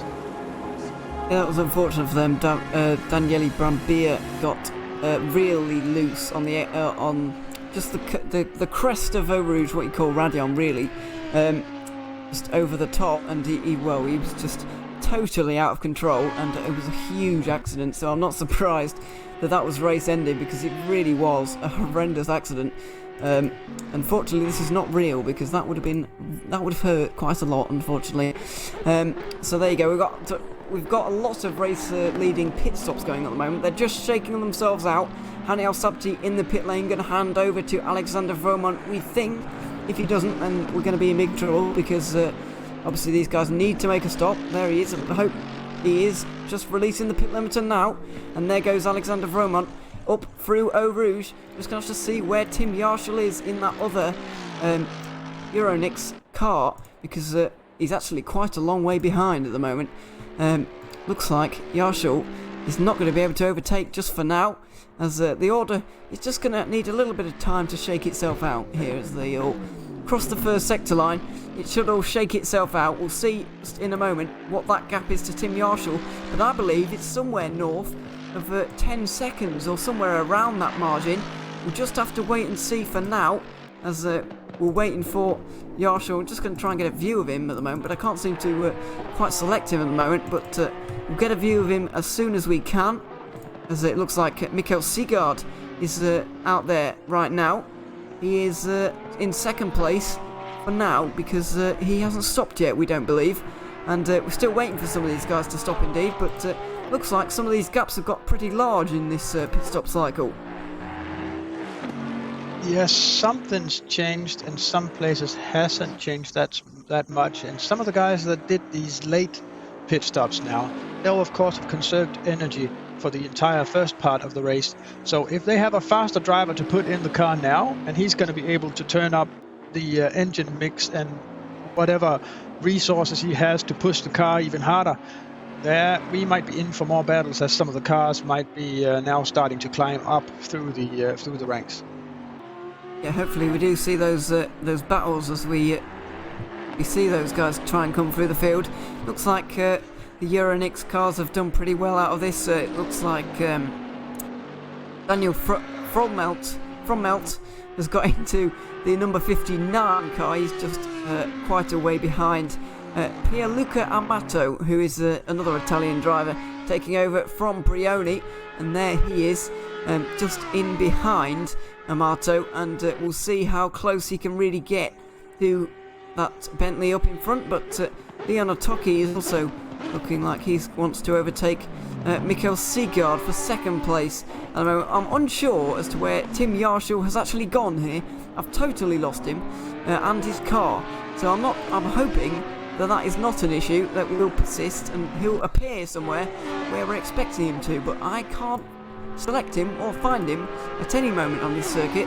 But meanwhile, just going to focus on Segaard and Otoki for a moment as the number 58 car, now that Audi, just tries to get ahead of the Porsche and into the slipstream now. We'll see if he can do it, but looks unlikely, although he does stick his nose out, flashes the lights, says I'm coming through, and he does indeed come through. Up the inside he goes. Yeah, well, Segaard didn't give up much of a fight, in all honesty, but it was a pretty assertive move there actually from Otoki. Certainly was, and it might have been a question of just getting the right timing or coming down all the way from the Lasurs hairpin. So if you have enough distance coming out of that corner, and you can start to close up just a little bit down through the Rouge, then you have all the drag, all the speed, everything good is going for you when you're going down the Kemmel Straight, and you can just slowly catch up to the car in front. And what you want to do is time that at the exact point that you know you'll be ahead when you get to the braking zone. Because if you have the inside when you come up into the, have to just do his very, very best to cling on and try to just stay on the outside for the first corner, so he'll be on the inside for the next corner. And that actually does catch some drivers out if you're able to do that and hang on the outside, and you suddenly have the inside for the next corner. Some drivers will not respect that. And find him anyway. We're down to 20 now, and I do believe that something has gone wrong for him, I'm afraid, and he was running incredibly well. Second place, it looked like he was going to have a fantastic battle with Alexander Vromont, but he hasn't been able to commence with that really, because it's now Leon Otoki in second, Pierluca Amato is third, Mikkel Segaard is somehow still going in fourth. I don't believe he's made a stop yet, but he's just falling through the field right now. That is Amato, who's just passed him. Daniel Frommelt is in fifth position. Johannes Weiss is in sixth position. Dan Kell seventh. Tobin Lee is eighth. Chris Vickers is ninth. And Jan Brodsgaard is in 10th position. We've got all these guys down the order now, just looking through to see anybody who's really notable, who's lost a lot of time. Mantis Rekas has taken over from Matt Beavis. Now, they were running around 10th position, but he's all the way down to 17th now, trying to make a move on Michael Slot. So this is a good battle between these two into 17th and 16th position, although Slot has got a drive-through. Unsure what that could be about, but Rekas gets through, and Rekas is a very accomplished driver there for Team Rookie Monsters. I'm expecting him to make his way through the field at a pretty alarming rate. He's actually the only Lithuanian in the field, so there's your fun fact for the day. But Rekas gets into 16th position. We'll see if he can climb up the order, because he is a very fast driver, and I believe he's only got around 4-5 seconds to get up to Michael Moe, just in front for 15th.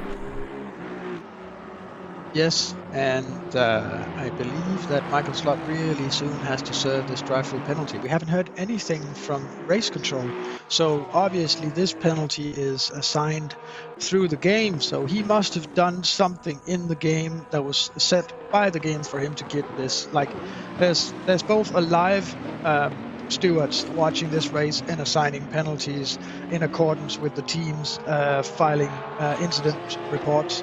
And there is the in-game virtual stewards as well that will assign penalties if you cut the corners too hard or gain too much by going outside the track, stuff like that. I believe there are also penalties for bumping other cars too hard. I believe that the virtual stewards will assign penalties for that as well. So it could be either of several things, but it's not done by the live stewards, because then we would have heard it on the radio. Yeah, we would have. We've only had one of those penalties so far. That was for Francisco Torres. and his teammate Martinez down there. You can see Martos Martinez, there's his full name. 11th position for him at the moment, tracing down Kasper Henningsen for 10th position, and he's just actually passed Jan Brodsgaard for 12th. So those guys out of position now. Martinez making his way through the field, see if he can get past the Audi in front of him, and you just saw go through the shot there into Stavolo as Michael Sicard is now going to be under pressure from Daniel Frommelt in a moment here. This is another one of the Euronix cars.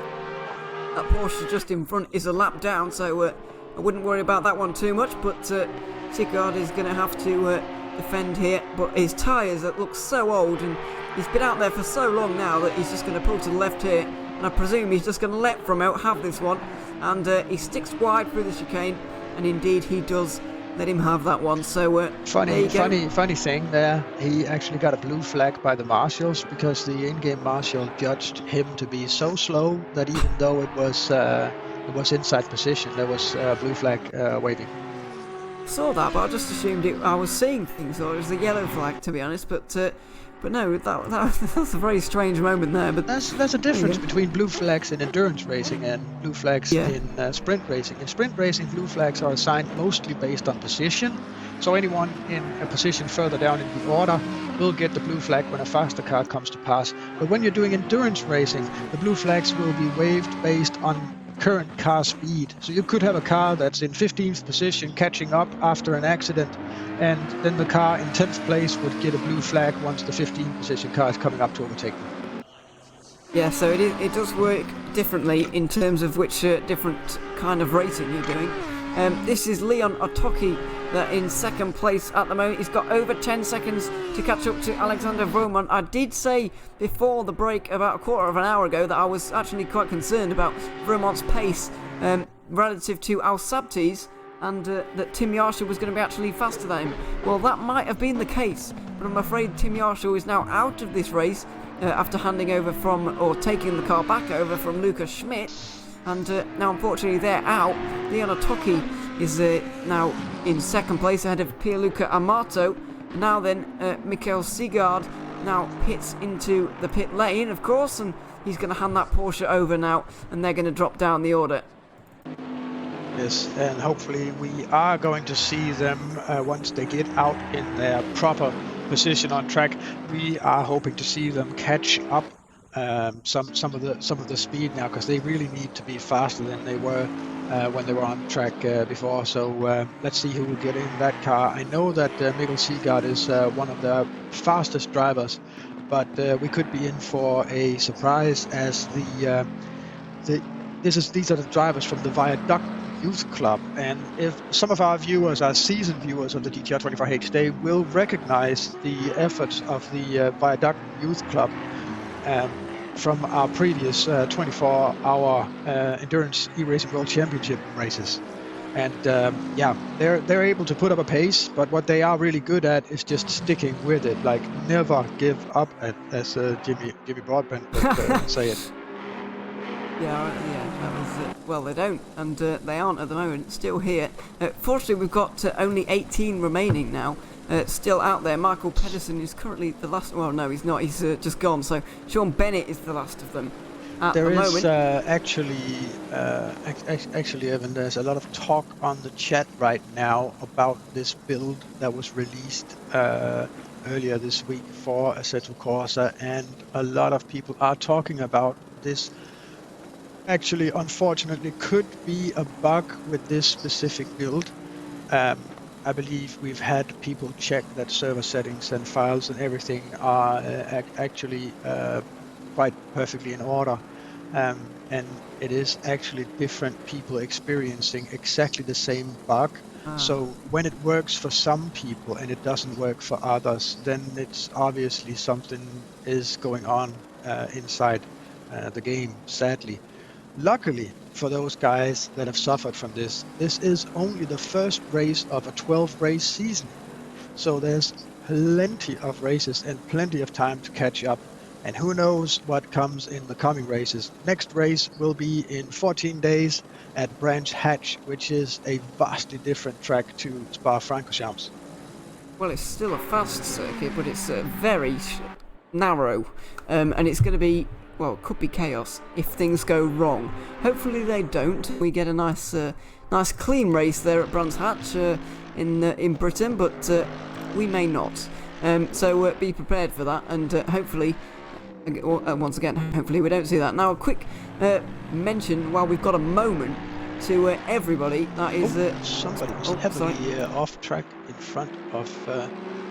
One of the Astons, yeah, I'm not sure. I'll try and pick up the number as they go past, but I couldn't quite catch it. Would that be Bernberg's car?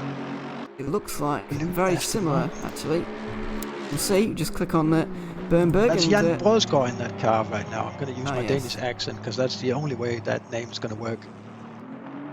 Well, I've got no chance, to be honest. but they, I don't believe that was Brosgaard, because he's still going around all okay, but we'll wait and see. I don't actually know who that was, but there you go. Just look at Vermont again. It wasn't Brosgaard, it was somebody else in a similar car. Yeah, someone in an Aston Martin. It kind of looks like that one, but I couldn't quite catch the number as they passed through there. But a quick moment while we have got a moment to mention the sponsors and what they are giving out for each race winner. Of course, sometimes in series you get just a prize for winning the championship, but the race winners get a whole load of hardware things from how do I say that? I don't even know how to say that. Toro. I can assist you. Rio Toro. There we go. Thank you. There we go. 5 pieces of... I believe that's 5. 1, 2, 3, 4, 5. Yeah, there you go. 5 pieces of hardware for them all. And we have the series are giving €100 to each race winner. And Xilinx are giving €500 to the race winner. So there you go. €600 for winning each race. And of course, if you win all the races, then that's going to amount to a lot of money. So it's definitely worth having, and these guys out front at the moment, Vromont and Al Sabti, are going to be receiving all those pieces of hardware and all of the money as well for winning this race. And that's one of the many fantastic things about this sprint series, is that there's a lot worth winning in this race, and it's going to get these guys pumped for each race, and hopefully maybe it will increase the numbers as well, and we get a lot of more not that these guys aren't competitive sim racers, but we get even more competitive drivers to compete in this series.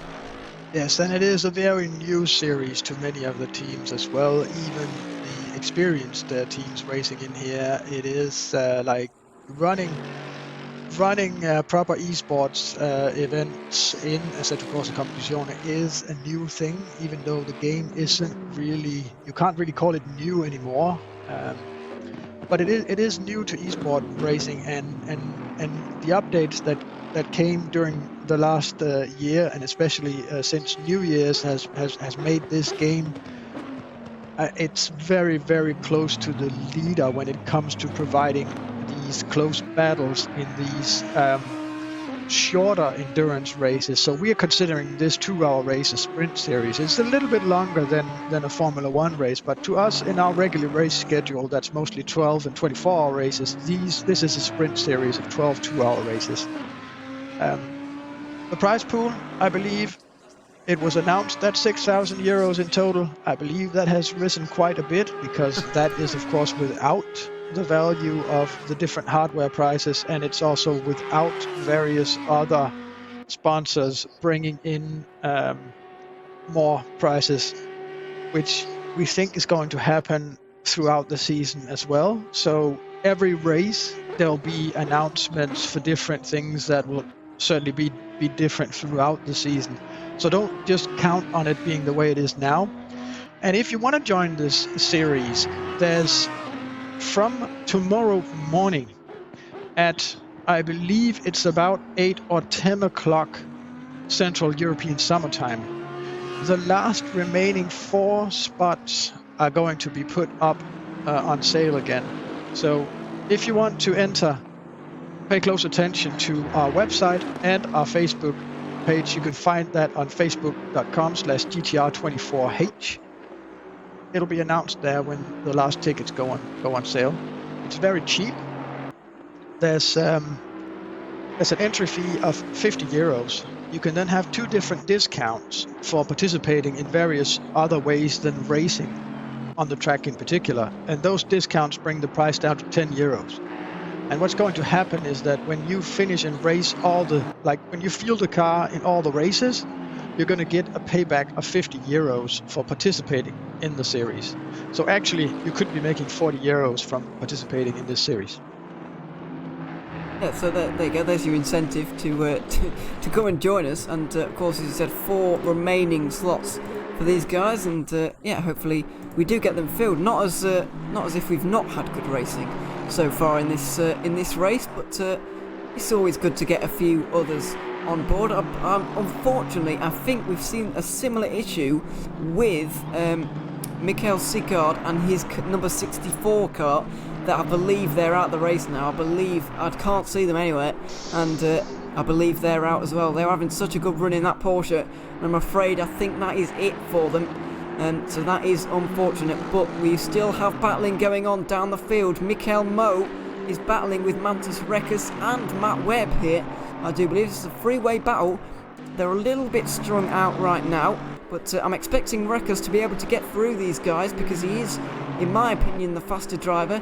Team Rookie Monster's not had the best of days in terms of the accidents so far. They've had a couple of them. So we're fighting back right now. Mantis Rekas, after a long stop, they were about 10th after their stop, and before their stop, and they dropped all the way down to the region of 17th, which wasn't good for them. But all sorts of Aston Martins in this battle, and 2 Aston Martins and a Bentley, the bigger of the GT3 cars coming out to play down the bottom of the order. Not seeing as many of those bigger cars up the front, apart from Luca Amato, who is still 3rd place ahead of Daniel Fromelt, but just watching Mantis Rekas trying to apply the pressure here, and he's got a fantastic run out of Eau Rouge. He's going to have to duck to the outside though. Longer way round into Lecombe. He's going to try and get up the inside again. We'll see if he can do it. He's right tucked up behind Michael Moe here as they go down into Lecombe. The first right-hander. Here we go. He breaks late. Oh, he's going to try and get it round the outside. He's over the curb. He's hung it round the outside, defence to the inside for the final part. That was a fantastic move. He just really committed to that one.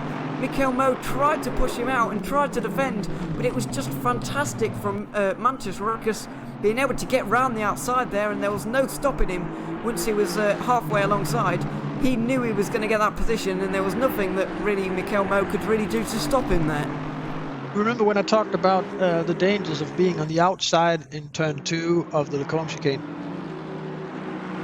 That's what happens if you stay on the outside and don't respect that you have a car on the outside. Because you saw how Mikkel's car was moving about, and he had to suddenly react to there still being a car on the inside. Yeah, he couldn't really do much once you're in that position. Once Rekas was up the inside there was nothing he could do, and he's just a passenger now, and watching on as Rekas continues to get up the order here. He's been doing absolutely fantastically so far. Let's go on board with him for a moment here. We haven't had actually any cockpit so far throughout this race, so we'll just jump back now, and there we are, seeing inside the Aston Martin now. One of the, I think it's quite a cool interior actually, as he just turns into the Blanchimont corner and now down the gears into the final bus stop chicane. Just going to give a word to the race leaders while we're down the order for a moment. It looks like Leon Atoki is closing that gap. It was pretty large when they came out of the pit lane, but Atoki took 7/10 of a second out of Vromant on that lap. So could we see a lead battle going on towards the end of this race? Well, we'll have to wait and see, but there's still half an hour to go, and that is definitely enough time for these guys to make up a gap, and we really could see a battle towards the end of this race, and that would be fantastic. It certainly was, but I don't think that's the only place where a bit battle is brewing. I believe the Burst Esport Hungry DK car is still trying to make up ground, and I believe they are trying to gain positions all the way up to that 10th place. But unfortunately for them, there's quite a big gap from 11th and down. So even though they're close to the cars in front, they still have this 18 second gap to counter before they get up through the 11th place, which is currently held by Christian Pallesen. And he's not going slow at the moment either. He's actually pedaling 4 seconds faster last lap than the car behind him. Yeah, there's quite some speed differences throughout the field right now, and it's not necessarily the cars in front that are the fastest. Some of the cars behind are actually catching up quite fast.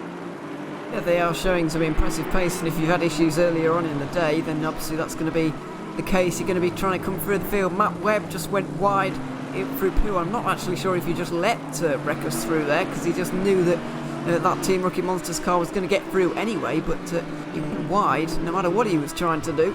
And unfortunately for him, he is down into 14th now. Just going to see about Brosgaard. I was going to go to Martinez and Henningsen, but they're a bit further apart than I was particularly expecting. Martinez just making his way through the field again after a drive-through that was served by his co-driver earlier on, Francisco Torres, the only all-Spanish lineup in this grid, and they're currently running down in 9th. What could have been for them, I'm afraid, and they really could have had more. Just a quick update before we go to commercial.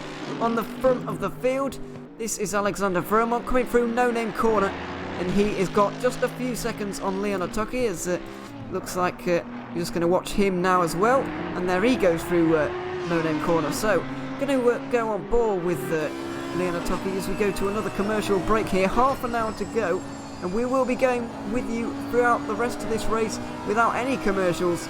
After this, our break will be going to the flag. After this, don't go anywhere. We could be up for a very exciting end to this race.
Communication. It started out as a conversation between two people, but as time went by and people's needs became greater, they developed more ways to communicate.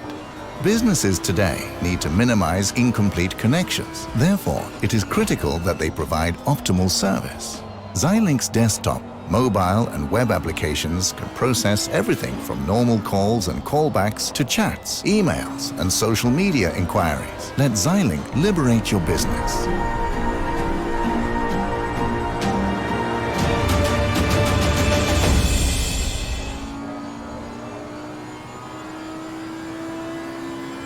Welcome back.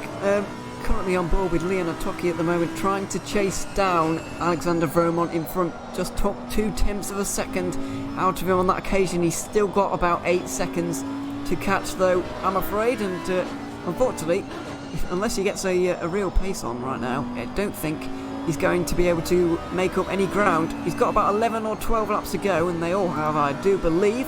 Looks like it's going to be about 50 laps in terms of this race. Currently completed 39 of them in this race so far. We've got Alexander Vermont leading, as I said a moment ago, and Otoki is second. Pierluca Amato is third. Daniel Fromelt is fourth. Johannes Weiss is down in 5th. Tobin Lee is 6th, just 5 seconds ahead of Casper Henningsen in 7th, who's trying to fend off Chris Vickers down there in 8th. So there's a bit of an update for you on all the positions, as currently seeing Casper Henningsen make his way through Radion, and just see in the background there's the Bentley of Chris Vickers for Team Rookie Monsters. That was the car that Mike Epps drove earlier on in it. No, that's wrong. That's not the right car. So apologies for that. I've forgotten who drove. Simon Marshall, there you go. I've remembered. Mike Epps' car, I believe, is way down, unfortunately. But he'll be back, obviously, as he said. 11 rounds still to go in this season. Brands Hatch is going to be an extremely difficult circuit to really negotiate around, because there's not exactly much space around there. And it could get a bit tricky with these guys, because everyone's going to want to obviously earn that prize fund and whatever you want to call it, and just win the race for pride first of all. And it could make things a little bit tricky, as particularly the back half of the Brands Hatch circuit can make things a little difficult when there's 26 cars. And then, Evan, still, you really want to keep it in the back of your head that there might be 100 to 600 euros at stake for this race, but there's 1,500 euros for the championship winners. So just get in there and make sure you come home with points is what everyone below like 5th position should just really keep in mind. Okay, do I really want to challenge this hard for this and risk losing it all and just losing my chance at getting a stake in those 1,500 euros that's waiting at the end of the season? Or do I really want to conserve my pace and just from now on use this race as kind of a practice, an extended practice session? You probably want to conserve your energy, or well, conserve everything and not risk it all, because that is an incredibly risky thing to do, as I said. And 1,500 euros at the end of the season. Obviously, these numbers are not set in stone, but you understand we're just going on what we can go off right now. But yeah, you do want in a season, especially if you're in championship contention, you don't want to throw it all away, and that's why.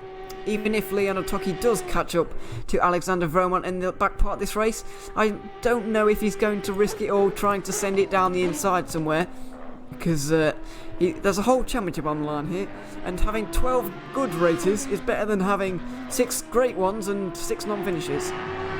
It certainly is. It certainly is. And you don't, even though you're out of this race with 25 points for a win, I mean, if you even just make the podium in each of those races, you might be in with a chance of winning the entire championship. It's not necessarily given that the champion has to even have a single race win during the season. If just enough of the other cars keep fluctuating up and down in the standings in each race, it could be enough to just go home with 3rd or 2nd places. Yeah, and that would be not, well, especially when compared to 1st place, it's not really what you want.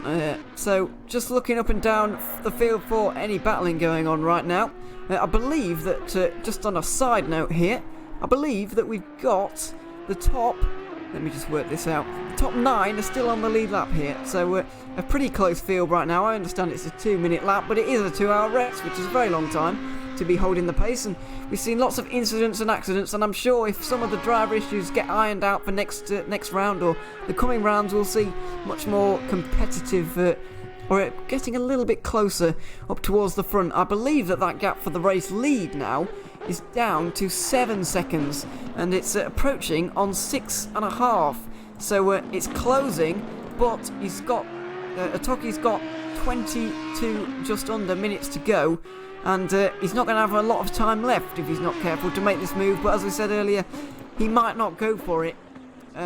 Obviously he wants that 600 euros for the race win, but they all want the 1,500 euros for championship win, and there's a long time to go to get back in front of that number 4 team, just in front of them. So I feel like he'll be pretty content with 2nd place, to be honest. I would. I know I would. I would be pretty content with just doing a podium in a race like this. Like, these drivers, that I know some of them personally, and I know how quick they are, and I find some of those drivers down in 5th, 6th, 7th, 10th position. The guys in front are extremely fast. We have to really recognize that these guys are proper alien sim racers. Like the word you used to describe these guys in sim racing is alien, because their skill level is just out of this world. Yeah, it really is. And as you said, seeing those guys down the order, for example, I was seeing in qualifying, Brioni was 7th, which is quite remarkable.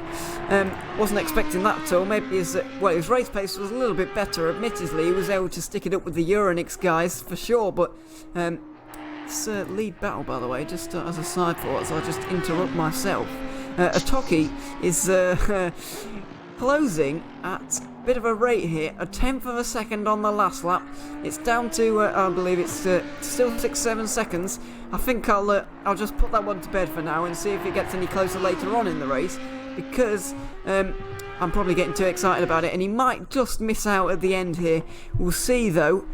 We'll just monitor that gap for you, and if it gets any closer, then we'll notify you of it. But Tobin Lee, Casper Henningsen and Chris Vickers are also running pretty closely right now. Going to look towards... it is Chris Vickers on the attack right now. It is, actually. He's just done a... Well, actually, Casper Henningsen did the best lap of anybody around that last lap. Apart from the front guys, Casper Henningsen was very good. Chris Vickers was also closing in. So Chris Vickers is, 4 seconds behind Henningsen as they just come across the line again here. We'll see what the lap times are. It's a 19.4 from Henningsen. We'll see what Chris Vickers can do. It's a 21.0, so that's not ideal, as Vickers is just letting that gap slide out a bit. But we might see Henningsen and Lee battling before long. Just looking to see Salsgaard has actually been overtaken by Rekkes, so we missed that one unfortunately. But Rekkes has got up to 12th. I don't believe you get any points for 12th position, but he's done a good recovery drive nevertheless. He's been passing a lot of cars in the latter part of this race, and although he's not going to have any points for it, he's going to know that he's much faster than some of these guys down the bottom, and maybe he can get a good race result in the coming races. Certainly, and there are still a lot of gaps down here, 10th place and behind, and it's all these guys fighting for the last point of available position in this race, and it's all gaps like 3 to 5 seconds. And when you can just spot that every time you come down the hill towards the Rouge, and you can spot your competitor in front there going up the hill through Radillon, that is gonna egg you on like, ooh, I so badly want to get him. And when you get into that zone and you have that red mist going on, some guys tend to maybe just overshoot it a little bit down through the Rouge and maybe just get it a little bit wrong because they start to push too hard. And I don't know, maybe we could see further action developing through a Rouge, and that might be by some of the drivers in solo. And you mentioned an accident that we didn't catch up here further down in the field as well, and that could be some of these solo accidents caused by the drivers really trying to pick up pace now and try and race for those extra points. And speaking of things that happen in the race, we have a small highlights reel here. What did we catch on these highlights? We're back to the duo again. It's Michi Hoyer who was trying to maintain position in the race while being under attack from the number 37 Aston Martin, if I can remember who drove the 37 at that point. It's currently driven by Matas Rikus, and all the way down to 12th place.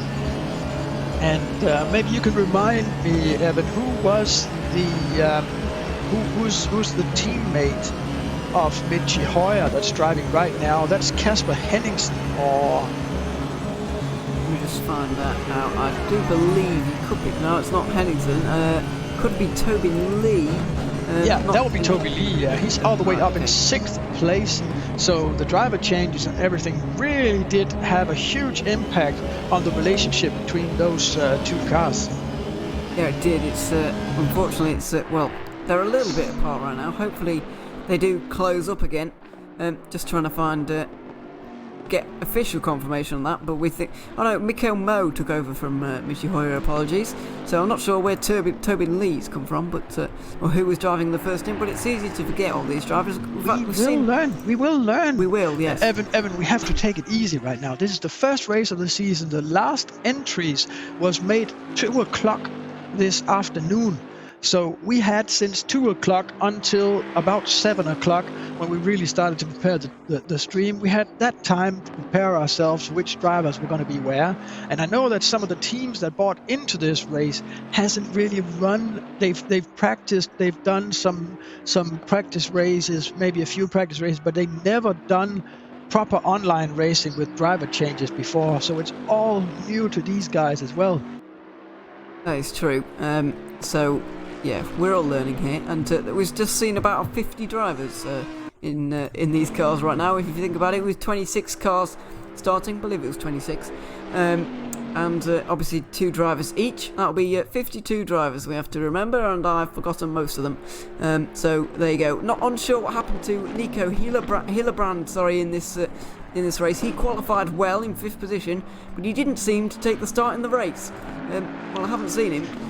I believe they said on the live stream chat that they had a PC crash. Oh. Of course, Assetto Corsa Competizione is running the Unreal Engine, and if you crank up the graphics and that, like we do on the live stream here, it has moments where it's going to look like it's actual real racing. And sometimes maybe we have to remind people it's not real cars. These are simulated cars racing inside a racing simulator called Assetto Corsa Competizione, developed by Kunos Simulazioni in Italy. Also, big props to these guys in Italy working under lockdown and still managing to pump out updates to the game while being hit this hard by, what shall we call it, the event, as many of our streaming services don't really like us to mention the exact thing that's going on, so let's just call it the event. You all know. You all know what we're on about, so it's all right. We don't have to mention it particularly, but and also on that note, Evan, we have to still give a shout out to Nick Newcomb. I know he is sitting at the edge of his seat and waiting to get back with us on the commentary team, and he has actually recovered from being deeply involved in the event. He was actually hospitalized, and he has now recovered. So that is that was the best news of last week when we heard that he was actually getting out of the hospital. And we're really happy to have Nick back with us, and so happy to hear that he went through this and that he's coming back in great health again. He is. Never mind this whole thing being announced. The best news this week, no, don't disrespect, but it definitely was. Certainly, without a doubt. Like racing imaginary cars on simulated on virtual racetracks is one thing. That's good enough, but people's health is always more important. So yes. No matter TV deals, prize money, everything doesn't matter. The best news of last week was definitely that Nick was going to be okay. Yep, and he is now recovering, and hope he's watching along and enjoying the show, and we hope he can join us again soon. But moving on from that rather solemn note and onto a slightly happier one, we've got Casper Henningsen closing in on Tobin Lee. For the 6th position at the moment. He's not sprung Chris Vickers with him, though, as I thought he might have. Looks like Vickers has just maybe eaten into his tyres a little bit too early on in this stint, and with just 12 minutes to go, he's starting to waver and struggle a little bit, about 10 seconds behind Henningsen right now. Alexander Beaumont is also being bared down on by Otoki. 5 seconds is the lead gap right now, but we're going to focus on Tobin Lee and Casper Henningsen. It's been a little while since we've seen a proper battle up the front, but we finally got one. And, well, for most part of this race, it's been absolutely brilliant action. There's been almost no respite for us, and it's been absolutely fantastic to watch. Certainly. We haven't had, like, usually in the middle of the race, around the time of the pit stops, there's usually a bit of a lull, and you get to talk about various teams. You maybe, if drivers are ready, you get to do interviews and stuff like that. But I'm very sorry, we just haven't had time during this race, because every time we try to have a lull or talk something, we just barely managed to mix in the news about Nick being okay here. That was just what we squeezed in, but immediately after we mentioned it, there's a new battle on track. Yeah, there is, and here is Henningsen. He looks like he's got the pace on Lee, 1.5 seconds faster on that last occasion, and he goes down the inside now into Stavolo. Is he going to be able to make this move stick round the outside for the Bentley? Can he hold it here? This will be remarkable, but I don't think he can. Lee is going to have to yield that position. Oh, he's gone off the road. Be careful of that wall on the left-hand side there, but Henningsen into 6th position. And I think that'll be it for him now. I don't think he's going to be able to catch up to Weiss, who's at least 50 seconds, about actually a minute in front of him on the road. So it looks like it's going to be 6th place for Henningsen, and that's not a bad start to the championship for them.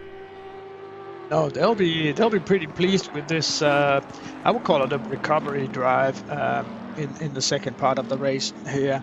That's even just getting a couple of positions on in the last half of a race like that is amazing. And speaking of that, there's only 10 minutes left now. Wow, that's gone by very quickly indeed, actually. But there you go. That's the kind of thing that happens with these races, really.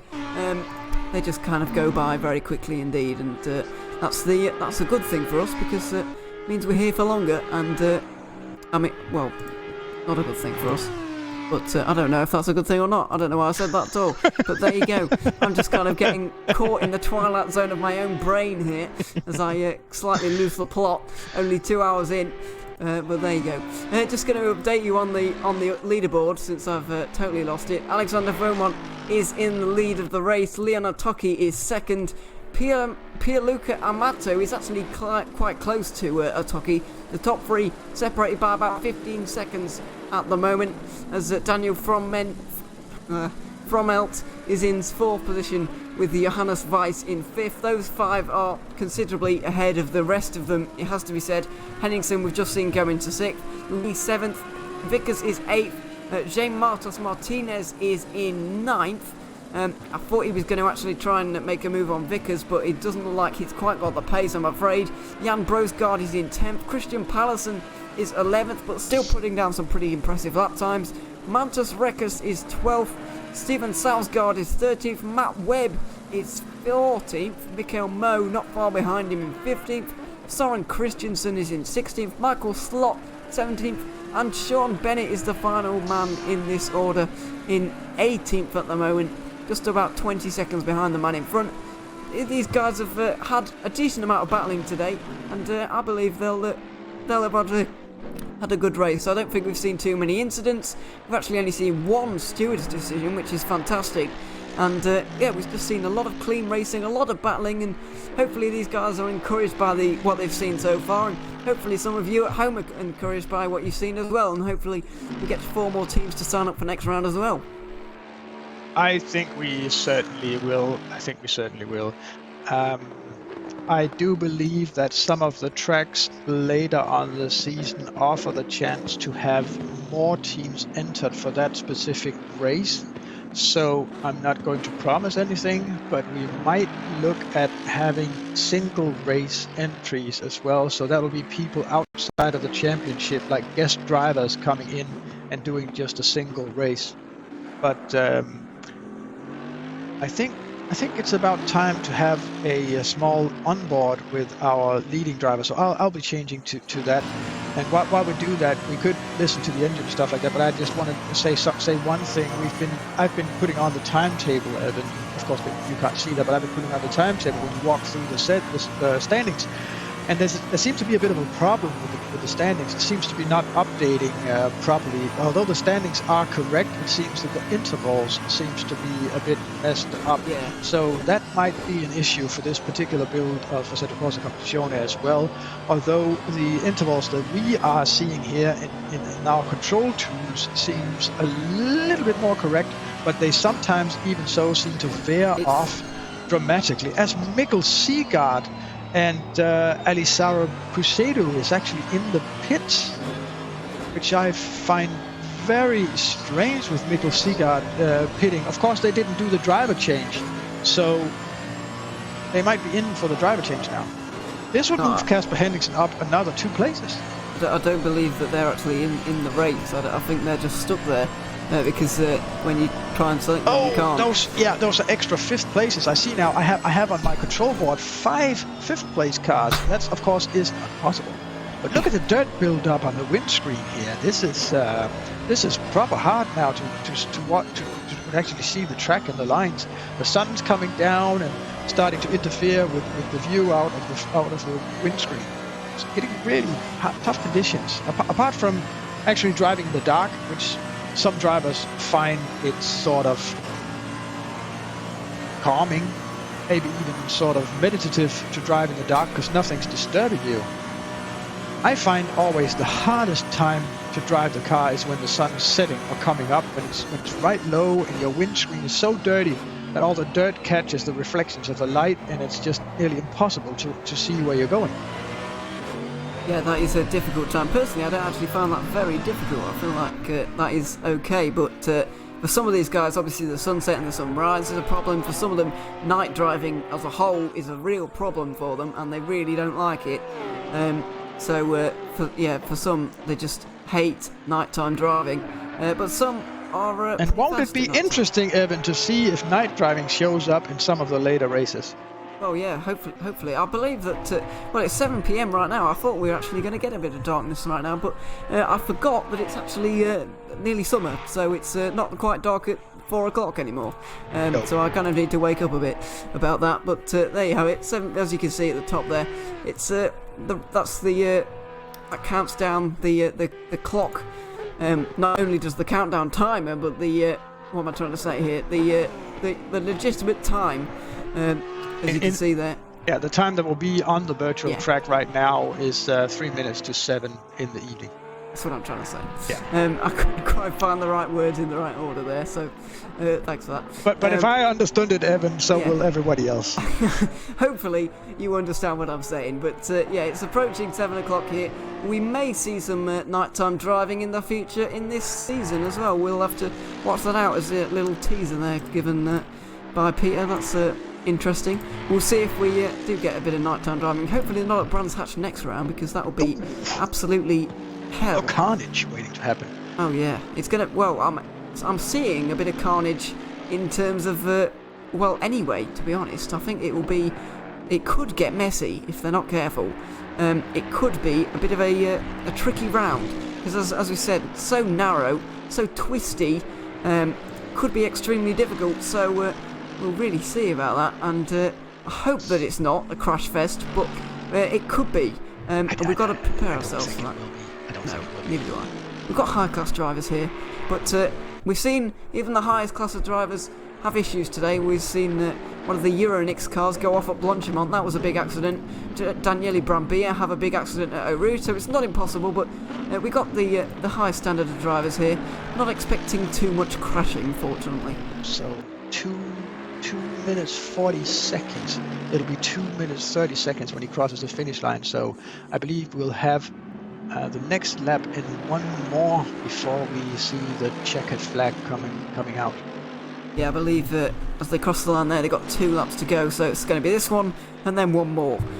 You would, if you had a big enough gap, you would slow down and not have to put yourself through the next lap. But he has only got 5 seconds, so he doesn't quite have the time to do that.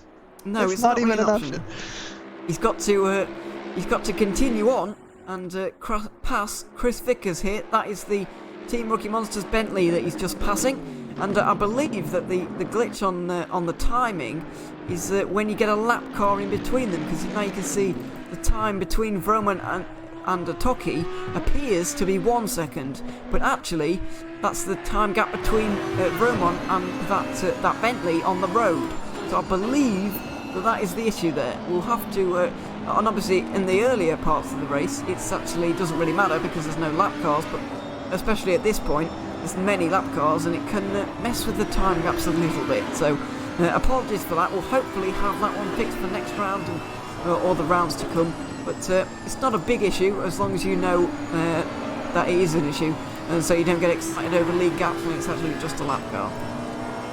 Well, I was putting up both our screens, and I was on the machine that I'm controlling. I was following our talkie from onboard, and every corner he can just see Roman disappearing into the next corner. So every time he just sees him disappear into the corner. So of course he can't pick up that time now, but he'll be hoping that.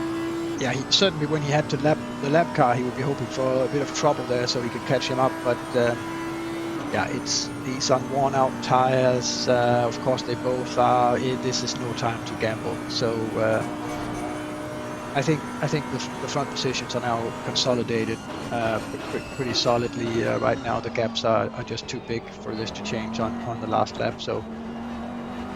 Maybe we should look if the situation down and around the last point positions is picking up. Chris Vickers seems to be under attack, but I don't know if the timing is exactly right here. If this is true.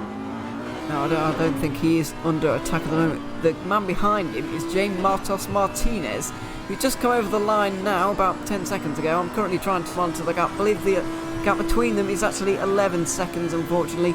So I don't think that is going to be a battle that materialises, I'm afraid, but we'll just have to watch along. If there is any mistakes, of course, then there will be a battle between them, but I doubt there will be any mistakes for those guys. So then, Alexander Romont has held this race together extremely well. He's controlled the race.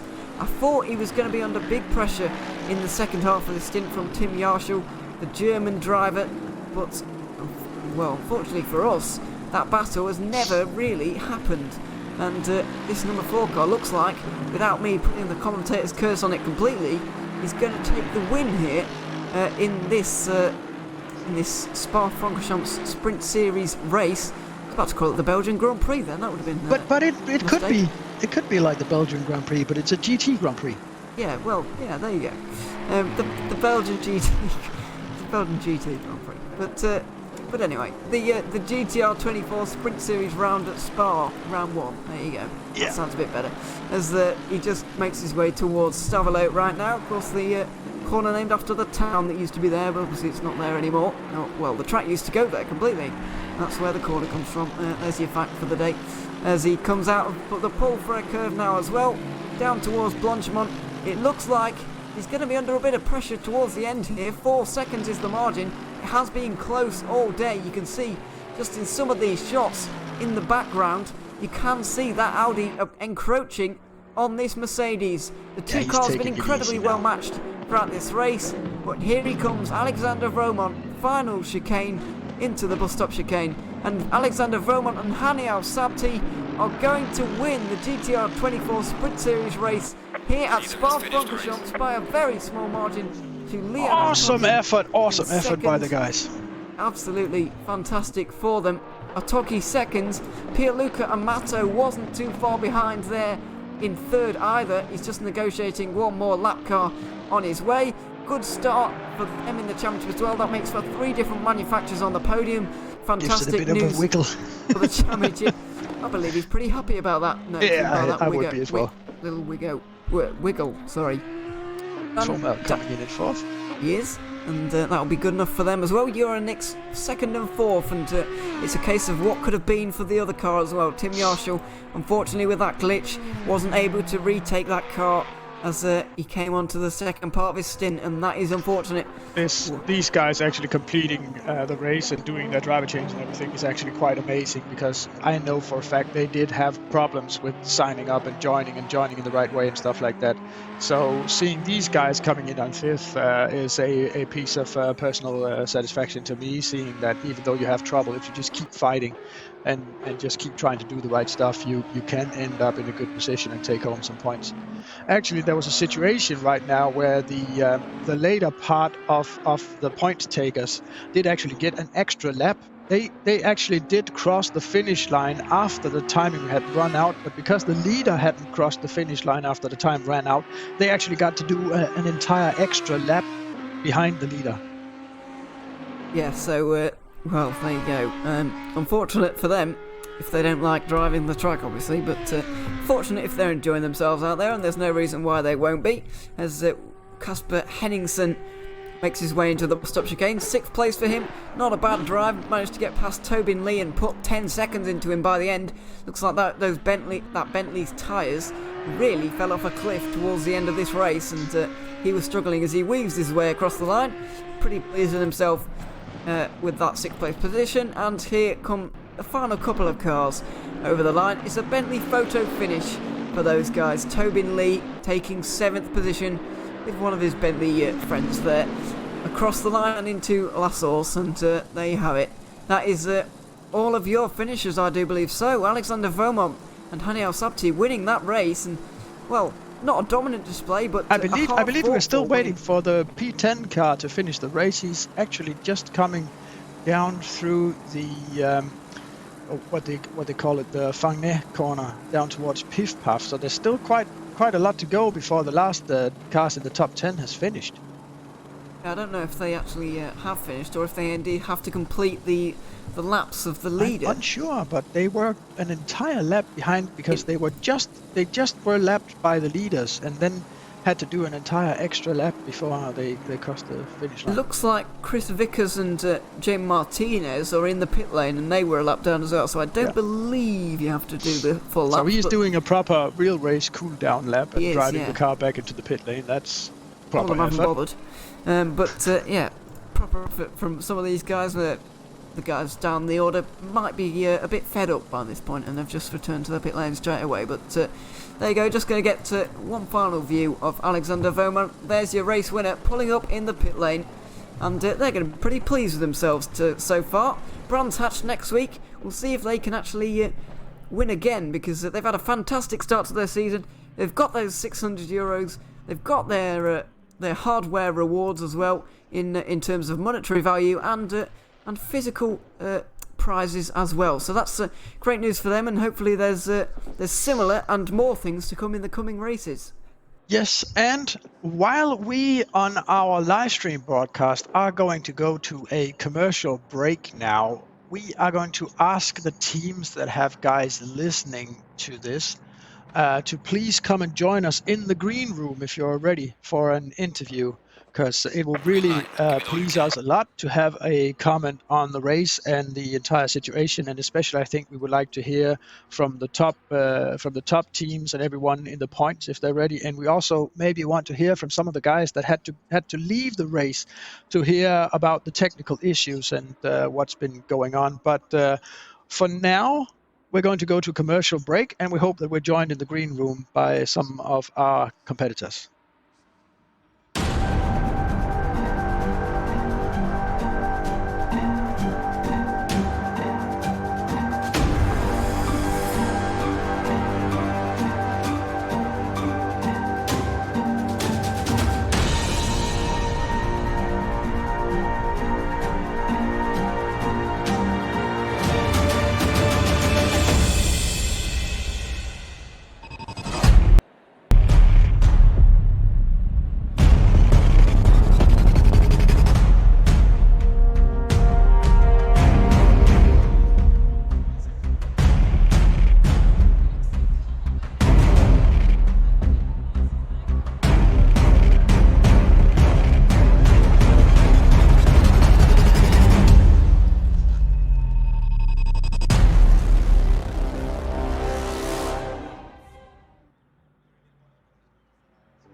Communication. It started out as a conversation between two people, but as time went by and people's needs became greater, they developed more ways to communicate.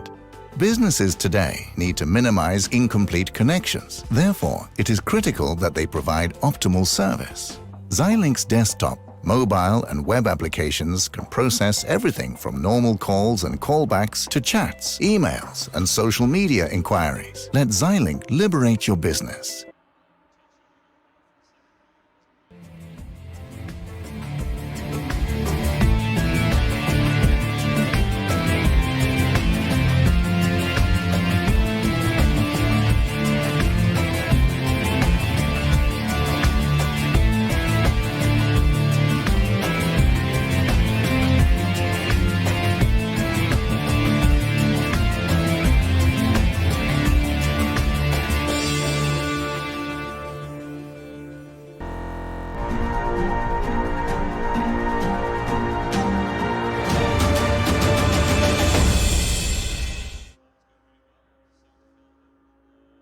back.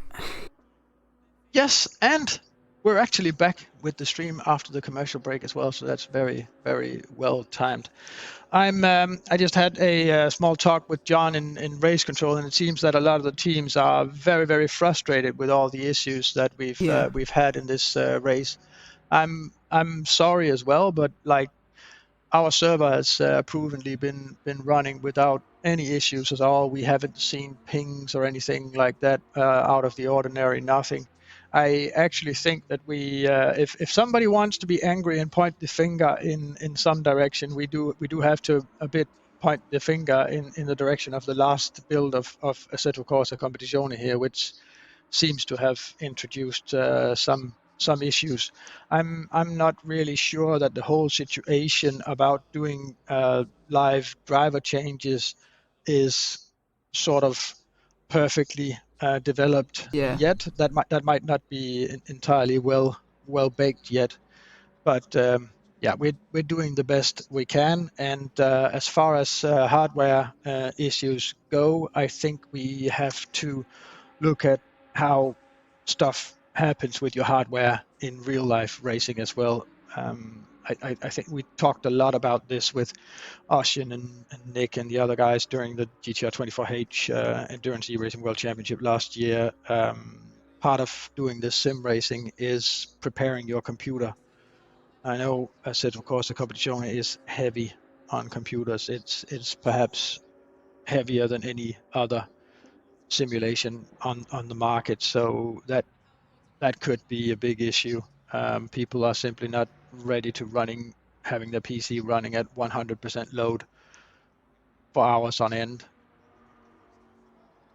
Yeah, it does seem pretty heavy actually. It's one of the heaviest games I've seen actually, and in terms of the how it runs and everything like that. But yeah, unfortunately for those guys actually, I was looking forward to a bit of a lead battle between some of those, but unfortunately it didn't quite materialise in the end.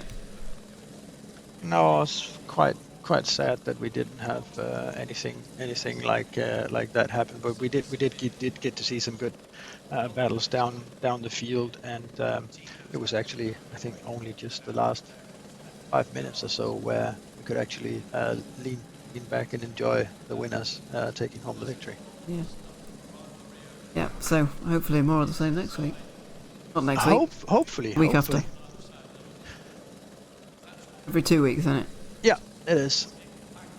And hopefully the teams will have better time to prepare. It's a stress and big pressure on everyone. We did some test races and did everything we could to try and get Assetto Corsa up and running and set up the series as fast as we could. We've had settings and everything confirmed by our inside guys down at Kunos, so maybe they may be as surprised by all these problems as we are, but we did have everything confirmed, and we did contact them to have assistance on setting up the server as well as we could. So I think maybe it is just a bit over ambitious to set up a series with 30 teams in less than a week, but that's the way the deal was with the TV company. And if we wanted to do this and we wanted to run these prizes and wanted to run this series at all, then those were the conditions that we had to live with. Yeah, so well, didn't really have a choice in the end. Got Hani Al-Sabti in the green room, by the way. Oh, we do. Let's have Hani up here. I'll drag him up and give him some talk power and all the nice stuff.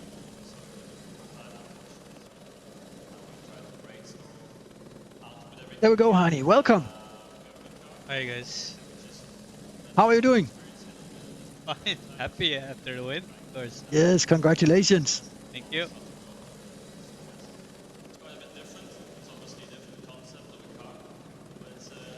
I'm just messing around with the volume here, Evan. If you can be nice and continue the interview, I'll try to set up everything here. Okay, sorry. So yeah, we were joined by Hani Al-Sabti, as you've heard. Just talk us through your stint then at the first part of it, the first part of the race, excuse me, it was a fairly energised battle you had in the end, fighting off all of those Audis, and all from the same team, incidentally, which was interesting. Just talking through those battles, because they were getting pretty close, and there was a little bit of contact made at some points, but it wasn't really anything to worry about. And in the end, you were able to hold off Lucas Schmidt just in behind until your pit stop. So, just talk us through what those battles were like, really, because they looked well, they were entertaining to watch anyway. Yeah, of course. Actually, going into the race, I knew that the Audi had the edge on this track, and we had the Mercedes needs a lot of fuel saving to make the 60-minute mark actually. So we had to save fuel by using map 2 for like half the race. So the pace wasn't really there in the beginning, but after a while it came to me, and these guys were like on it the entire time. They didn't give me like a bit of breathing room, nothing. So I couldn't be smooth as I would like, because there was always somebody behind me trying to go for a gap. So yeah, and there were a couple of moments where we had contact. That's because I made some mistakes with the. So when I do a lap, and on the straight, I changed my engine map from 2 to 1 being the fastest. Sometimes I made the mistake to go to 3 instead of 1. So I lose a lot of time, and then they catch up big time. And yeah, I did it twice, and they caught up to me, and I had to defend. And it got really close at Eau Rouge, and yeah, but we survived. So yeah, and it's already unfortunate for them to have a PC crash during the driver swap, because I was looking forward to have a great battle with them. It was a really good race. It was a very good race, actually. That is a shame to hear. Didn't actually know about the PC crash, but we did see that they weren't in the race anymore, so that is unfortunate for them. Hopefully we can see a similar battle between you guys at Brands Hatch. You said that the Audi had the edge at this circuit. I guess you'll be pretty pleased to have beaten them on the circuit where they have the edge. Where do you think the Mercedes is going to have the edge over the Audi, though? If you're considering those Audis to be your main championship rivals, then where are they going to be the strongest? Well, they're going to be the strongest where on tracks where there's a lot of downforce needed. So next track is even more suited for the Audi. But it doesn't matter. We will up our game and try to win it, of course. So yeah. I presume you're looking forward to Monza. In the end, Evan, it's all about averages, isn't it? It's all about getting the average best result throughout the season. You don't have to win every race. Yeah, that's it. So hopefully they can stay consistent and win this one. Were you concerned about getting with your teammate? Were you concerned that he was, or were you confident in your teammate when you got in the car? Because it's always difficult to hand over a car. I know when you in a 2-driver race or more driver race where you have to share the car. Were you nervous about watching your teammate go around there towards the end, or were you confident in your teammate? No, I was pretty confident. Alexander is pretty quick. He knows the game a bit better than me. I am a R52 user, so for me, Assetto Corsa Competizione is pretty new. I'm trying to get used to the game. Like, the driving style is completely different. You gotta be smooth here, a lot more than R52. But it's going well so far, and yeah, I have all the confidence in my teammate for next round also. He did a really, really good job. So, yep. Yeah, and you managed to take home the win, so congrats. If Peter's got any questions for you, I don't know if he has or not. I do. I thought you started mentioning the difference between the different sims and Hani. Actually, what sim did you race before R Factor 2, or was that where you got into sim racing? Now, I got into sim racing with Gran Turismo, and then I went to Assetto Corsa 1. Yeah. But that's back in 2015, and since then I went only R Factor 2. And actually, in since 2 weeks, I'm doing Assetto Corsa Competizione. And what do you think about it so far? It's different. I like it, but you need to change your driving style. I mean, you can't just throw the car around into the corners and be quick. Here, if you overdrive the car, you're just gonna get slower and slower and slower, and eventually kill your tires. Well, in R52, it's different. I like the force feedback more in R42, but yeah, that's it. Great to have you in here, Hani, and congratulations again on the race win. That was a really good effort. And sorry to hear about you messing up with the fuel mix strategies. I always think that's a pretty interesting part of the race. And what do you know, it did play a role again in this race. Not intentionally, but it got to play a role anyway. Yeah, thanks for having me, guys. It was nice of you to race with us. I hope to see you back in the, what do you say, the not the next week, but the next week again. Next round. Yeah, I next don't know. round at Brands Hatch. Yeah. Yeah, looking forward to it for sure. Let's see if we have other drivers joining us. It doesn't seem like it. Was there anything, Evan, that you took particularly notice of during this race? Well, in the first part of the actually, I will make this point. In the first part of the race, we saw a lot of battling. It was non-stop. It really was. In the second half of the race, well, the pit stops kind of spread things out, and I know that the driver swaps would have probably played a part in that, and hopefully that they play less of a part. But the battles weren't as I don't know how to say this, as constant as they were in the first stint, and yeah, that'll be something interesting to note. It's just having a clean race is actually more important than I thought. I know it's important normally, but it's actually very important just to have a clean race, because those AAA esports guys had probably the cleanest race of everybody, and they ended up winning it. So you can't really do anything if they don't make any mistakes, and yeah, they ended up winning it. So that's probably why they won, and that's the only thing we can really take away from this. But knowing that this Brands Hatch next week, it's hard to really make comparisons because, well, it's so different to Spa. It's unbelievably different, and we're going to see a completely different race pan out. Certainly. It's gonna hopefully it's gonna be a different race winner again. I'm not saying that to put down Hani in any way, but just for the sake of the championship, that would be the most interesting. What I did pay particularly attention to was actually something concerning the same thing about the pit stops, but it was the way the pit stop actually did mix up the standings, but I just don't think that we were quite we're not quite don't quite have the control of which drivers which in what team yet in order for us to perfectly pick that up, and that's something that I think on the commentary and production side that we have to work a little bit more on trying to pick up on these things, because there were actually things about the Rookie Monsters car which did move a lot and was quite surprising. I'm actually that it didn't look that great for the guys in the first part of the race, but they just kept on moving upwards. So that was quite interesting as well. It was, and hopefully we get a bit of a better handle on it, especially around Brands Hatch, because I believe that is going to be a very strategical race indeed, given it's hard to overtake. Well, it doesn't look like anybody else is going to join us, unfortunately, so don't really know what else to say here, other than probably going to be wrapping up the stream very shortly, but or in the next couple of moments, if that's all right with you. You're the boss. So yeah, certainly, Evan, and thanks for the effort. It was nice having you on the lead commentary for this race. So find us back in 2 weeks' time at Brands Hatch, and let's just end this broadcast with another word from our sponsors, and we'll just say to the guys on the social media, remember to subscribe, like, follow, set everything up so that you get the reminders for the next time when we are live.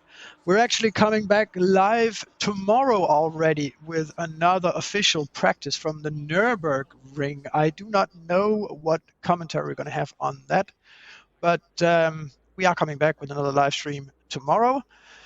And there's still tickets for the next race, which is actually not that 12-hour Nürburgring race in the Endurance E-Racing World Championship Series. That is actually a special 24-hour race on the Nürburgring Nordschleife that is in the GT3 which in that content is SP9 class, and there's the SP8T class with the BMW M2 Turbo as well, and there's a Porsche Cup class. Those tickets are also flying off the shelf right now. That will be in R Factor 2. It's in the weekend of May 28th. So a couple of more Assetto Corsa Sprint Race series before we get that far. But if you want to do R Factor 2 racing at the Nordschleife, I promise you we're going to deliver you great racing with the multi-class racing on that circuit as well. So big. You'll get a lot of racing in your life during this time with the event going on. If you like, subscribe, and follow, and we'll bring you all the action.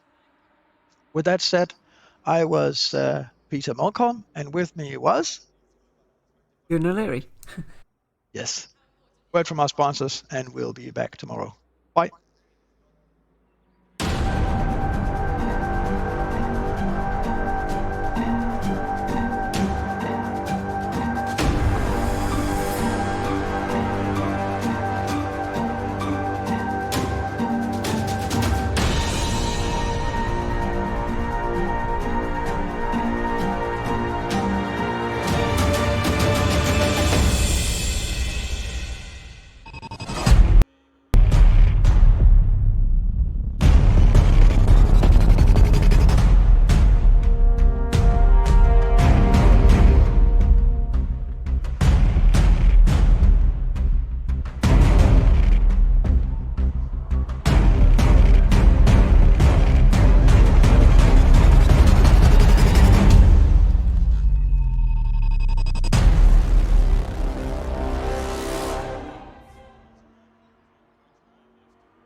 Communication. It started out as a conversation between two people, but as time went by and people's needs became greater, they developed more ways to communicate. Businesses today need to minimize incomplete connections. Therefore, it is critical that they provide optimal service. Xilinx desktop, mobile, and web applications can